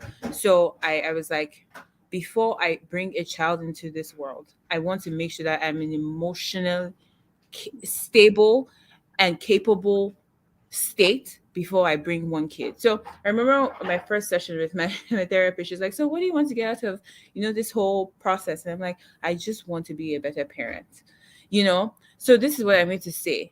In your mind, okay, especially those of us that still have a chance to get it right because we don't have kids. In your mind, you might think, no, the way my parents were shouting, the one that they would never talk to us about sex, the one that you cannot even come and tell them anything, blah, blah, blah, blah, blah, blah, blah. I'm never going to do that. Unfortunately, okay, because you're raised by problematic parents, and it's not because they actively were trying to be problematic. You have unconsciously taken some of those traits, and you will unconsciously pass it down to your children. So be proactive is what I'm going to say, okay? And I'm still actively working through it to make sure that I am ready, okay, to have kids. And I'm not ready like financially, but because that's important, but it's not the most important. The most important is emotionally ready to be an active parent, right? And provide this kind of support that they need. So for those of us that don't have kids, if you think that you have trauma from your parents, start doing the work now, okay? Because that's all I have to say. Okay, that's right. Yeah, thanks so much, Jay, for saying that, because as she was talking, it just made me remember a friend of mine that I think what you said is really true. She started seeing herself exhibiting those patterns on her children. Then she decided that, okay, it's time to go for therapy. So herself and her son, they go for therapy, and I think it helps them better communicate. Also for her as a mother to see where subconsciously those behavioral patterns that she experienced when she was growing up, and she didn't think that she didn't want to repeat that, flare out without just saying it on gentle voice, like, okay, I don't want you to do this. Like patterns of and how the son feels. So I think what Jay has said, like, it's really, really very important. Like, it's very, very important. Africans shy away from therapy too. Yeah. And for fathers who are now beginning to tell their sons that you love them, that's amazing. We're clapping for Toby's father. Yeah. Officer, the gentleman. Yeah. I don't know someone's father. I don't know if they use emojis. My father uses emojis. So I don't know. Yeah, that was her count now. No, it counts because it counts. You know, my mother does. She says, "I love you." That one is we're used to it. Like, she says it's every opportunity, even till now. You call her, she tell you how she loves you, how she appreciates you being a child. This is some of the things I'm just sharing with you guys. Like, oh, I appreciate you people being good children. Oh, thank you for being good children. Because being good children is not easy. There are many bad children out there. Yes, so our parents used to thank us even till now. That's when we're growing up. So that's why I think that's why people say, when people are moved by words, I guess that's why it doesn't really move us, because we're saturated with it. So you will get things like, oh, my children, I love you people so much. So thank you for being good children. Thank you for this. Thank you for that. Maybe thank you for things that their mates' children have done. I don't know. So they say those things, and I agree with Toby about this. It looks like now some fathers, they will say I love you, especially when they've gotten very old. And sometimes I think, out of curiosity, you should probably just ask them that, Daddy, how come all of it you are telling me this now? Serious, Daddy, like, things like that. Just maybe they might open up and be like, I've always felt this way, but maybe I did not know how to say it. Yeah. Well, I did not know it, because it seems like in the African culture, like, the men are not supposed to express themselves. They're not supposed to show affection. And the way of showing love to a child is sending them to school. And generations will be carrying this excuse. And real quick, even regarding women, it's sad that in the African culture they say, "Oh, don't praise a woman to her face, praise her behind her back." Yeah, what is that?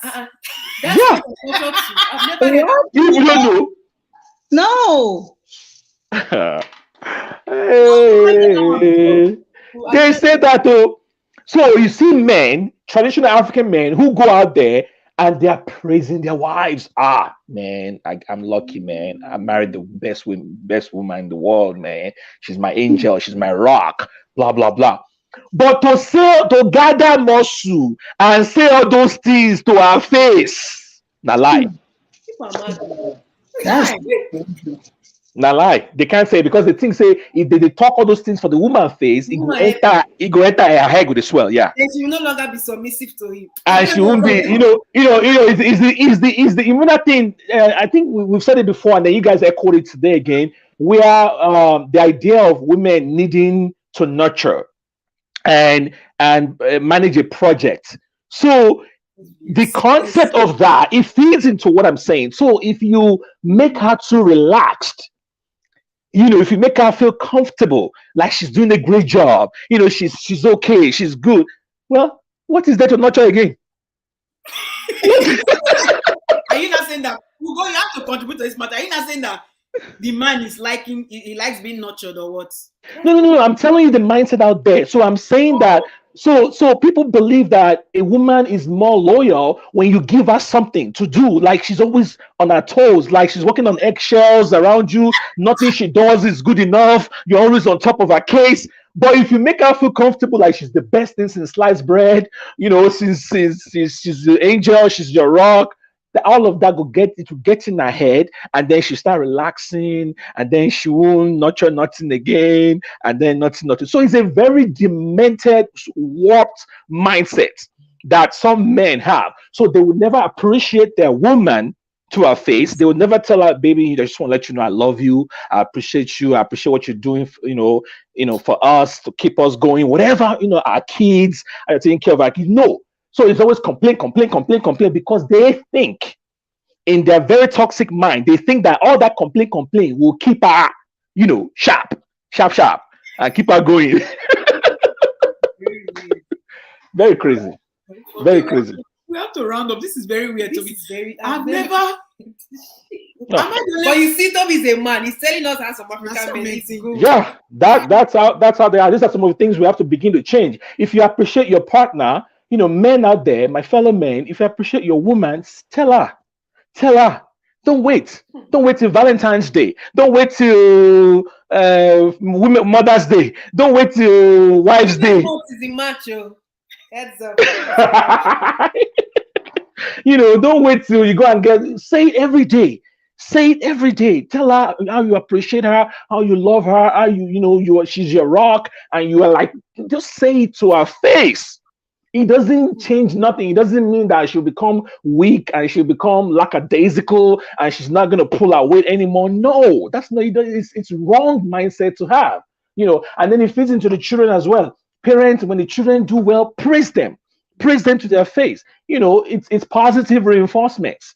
You say it to their face, like, oh man, I'm proud of you, my son, my daughter. Good grades from school. That's good. That shows I'm not wasting my money. Okay, the person that is coming first, they have two heads. Those I'm sorry. Sorry, I didn't get you. I said not the ones that say the person that is having two heads. Thank you. Please. I remember funny story before I stopped talking. When I was in primary 2. I'll never forget. I came second in class. That's what they told you. I came second. And I just determined that year, say, I go come first. So I can't come second now. So I collect the report card, I ran, I got home. I'll tell my mom, who happens to be a teacher, by the way. I was like, Mom, look, I came second. She looked at it, she was like, so if you came second, which means somebody came first, right? She was like, I was like, yes, ma'am. So the person that came first, does he have sweats? How would they not think of the people that came third?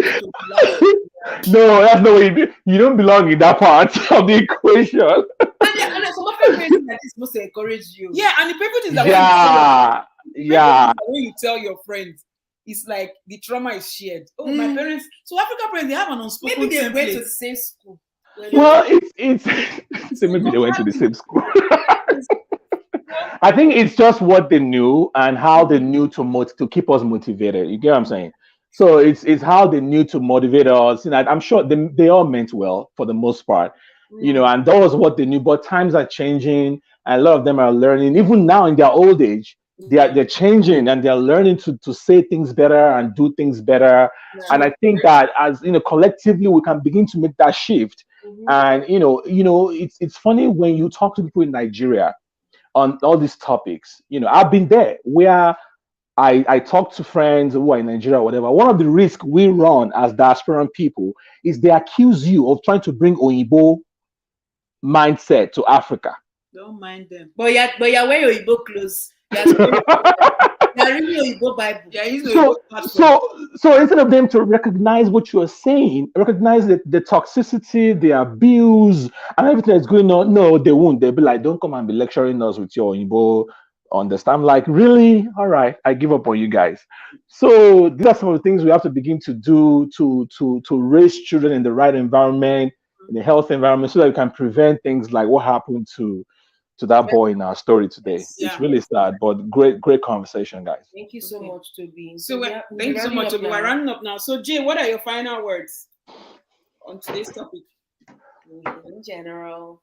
Jay, I'm here. Sorry, I had to unmute. I was muted. What are my final words? Based on I'm just, let's just do better. And like I said from the beginning, and have these difficult, or not even difficult, awkward conversations with your children about sex, about body parts, about what's appropriate, what isn't appropriate, right?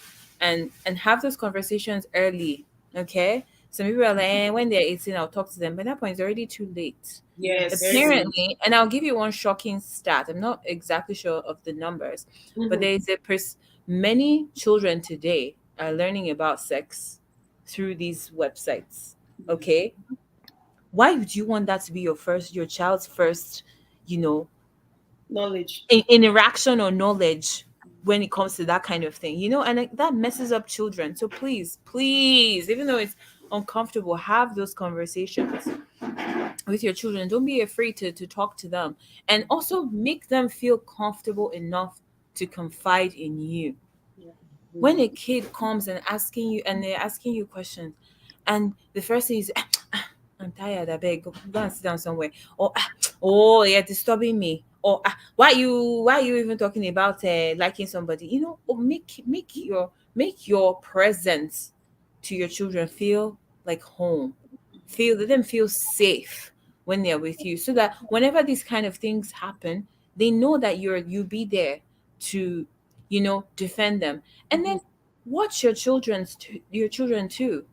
I don't I like to use myself as an example, because I like talking about things that I'm confident of. But I dealt with bouts of depression when I was younger, and I'll be in the house and I wouldn't talk for weeks. Maybe I won't say anything to anybody for days. I'll be moody, and my parents will not even say, you're not talking, what's going on? Nothing. As a matter of fact, they will even ask me, why am I giving them attitude? Very true. Watch your children, ask them questions. Are you okay? Is everything all right? Do you need help? Let them feel confident enough to have these conversations with you. And then that's what I'll say on that part. And then the other part is religion. Guys, protect your children. Religion is not the end all be all. Okay, all of these people that you're seeing, these pastors, these geos, this whatever, unfortunately I've seen what they are like behind the scenes, right? They're human beings. The only thing that makes them different from you is because they collected your tithes. That's why they can buy private jet and wear nice clothes. Okay. And the only thing that makes them different from you is because they have an entourage of people that also believe that they are these elevated creatures and are different from you. At the end of the day, they're human beings that are flawed. Please don't take your children to them to solve problems when they have these sexual assault issues.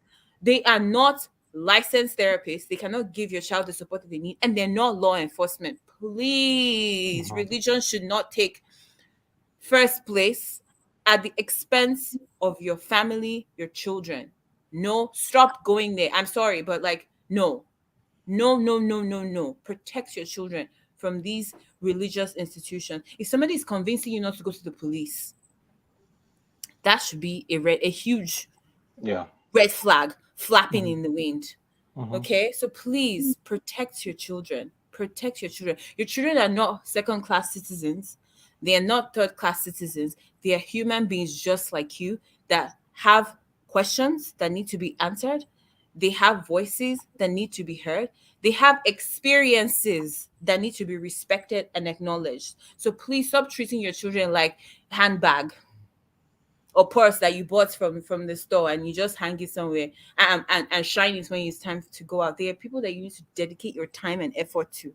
And the last part that I will say, and I didn't say this throughout this whole session, is stop having children because you think it's what you should do. Stop it. Okay? Some of you should not even have children. Let's even start there, because you don't have the emotional capacity to have them, to take care of them, to protect them.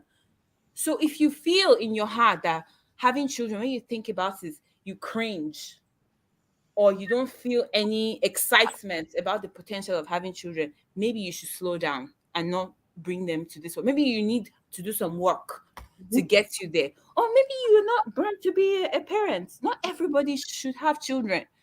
So please, if you're bringing a child to this world, know that it's a big responsibility and you should be up to the task to protect them, to take care of them, and to listen to them. That's all I'll say. Thank you so much, Common Sense Sisters. You guys are so amazing. Oh my God, Jay. I don't think you understand how amazing you are. And not even only everyone on this panel, especially people that call in most of the time and echo the voices, of not only what's in our head, but I think it's very beautiful for you and I to see that we are not the only ones that think like this. It's a form of comfort for us. And to the last piece that you spoke about people not having children just because they think they have to, you have foreshadowed another video that we'll be having in upcoming weeks. That's been on our mind for the last year of should people really just be having kids just because? That's gonna come very soon. I'm not going to expose too much, but there's another angle coming from there. So I want to thank you so much for your commitment to this channel. I see it as a commitment because it's not easy for people to take out. Now it's getting to 4 hours. We've been all sitting down here from the first to the second video. For people to take out their time and to spend it with us, even people that are at work. So thank you so much, Jay. And we'll have Ugo speak first, and then we'll end with the man from California, CEO of Mommy Gio's Corporation. And sorry, Ugo. I can't laugh. Hi guys. Man, I agree with Jay 100%. I agree with everything that she said. Everything. We need to start teaching our kids. We need to teach our kids about sex. It's never too early. It's never ever too early, because it looks like all these Agbaya uncles are going to younger generation. They're going to younger kids every day. You see someone raping an 8-month-old. So the earlier the better, and we need to start teaching our kids also self-defense. If he's biting the person, karate, wherever your hand or mouth can reach, give it to that person. So that's my own for now. Just sex education, self-defense, like I said, karate. Whatever, start teaching the kids early. Girls, thank you. I have to go take care of my kids that are fighting each other. Your kids are blessed to have a mama bear like you, a mother hawk. Now that they're here, they don't say nobody feel rich. They don't reach. Reach. My mother doesn't take nonsense for a living. If anybody tries this, you hear one Nigerian lady has been arrested in LA, in Los Angeles, California. She blah blah blah. And you see my face there. We will send our lawyers. Don't worry. All right, take care, girls. Bye, Toby. Bye, Jay. Bye, Ugo. Okay, bye. Bye. Toby, we have you. Yeah, I think the night. I like that. I prefer that title to Billy for whatever the heck you guys called me before. Nobody call you Billy for. Now you call yourself Night. So we have. Let me call myself Billy. Jay, you will not call yourself something on this platform. Jay, you know what? Jay, now let you. I like Knights. I go get one shirt. Maybe next time I'll get a shirt. I'll put Knights of the squad. Yes, the knight and shining armor of the squad. Yes. But, yeah. But look, I got nothing else to say, man. We've said it all. The ladies, the amazing ladies, I've said it all. I just don't want to go repeat what they've said. But yeah, I completely agree with everything that they have said. Great show, guys. Great, it's always a wonderful experience hanging with you guys every time we have a show coming on. Thank you for all you do. Yeah. Thank you so much, Toby. Thank you for as the night you Toby come to the rescue. Yeah. Coming to the rescue to click in and to call. Yeah. I'm the knight. I'm stepping into my calling as a knight. Yes. Take care. Thank you. All right, guys, take care. Bye-bye. Bye-bye. We appreciate everyone watching us live. Those watching from Facebook, those watching from YouTube, those of you in the live comments field, those of you watching silently, people who have the courage to share their story on here.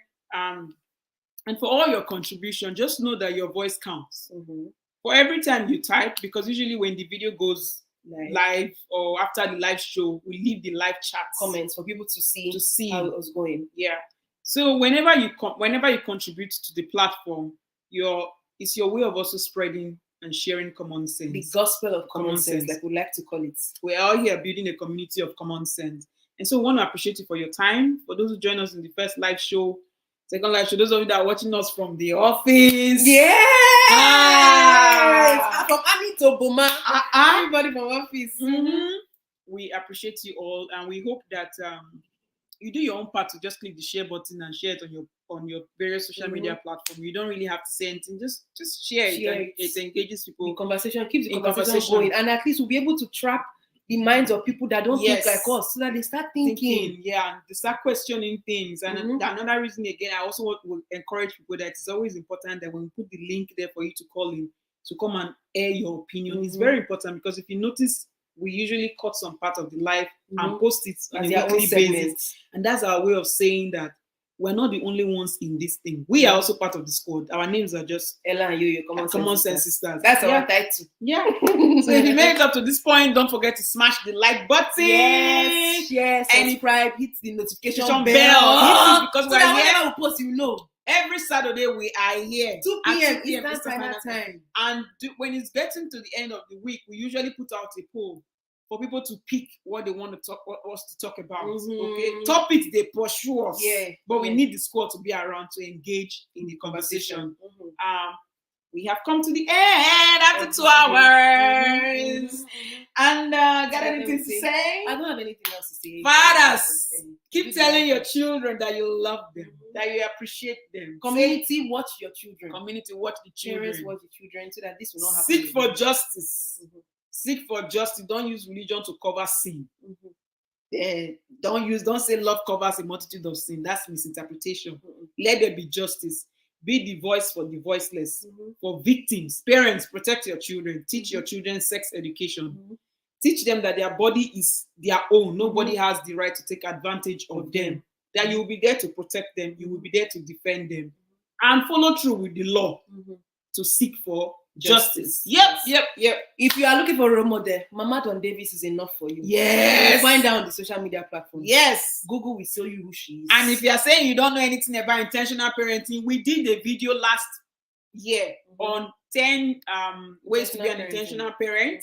And fathers came to speak on the platform. Thank you. Men, they came to speak on the platform. And I I think think we a had mom. a mom came to speak on the platform to be able to encourage fellow blacks. So, so go on our playlist, the YouTube live playlist, and you see that 10 ways to be an intentional parent. To or be in what's- the live show, the playlist as well. You Yeah, find everything just there. check it out. Everything is there. Until we see you all next time. Next Saturday. May common sense never depart from you. Bye. Bye, everybody.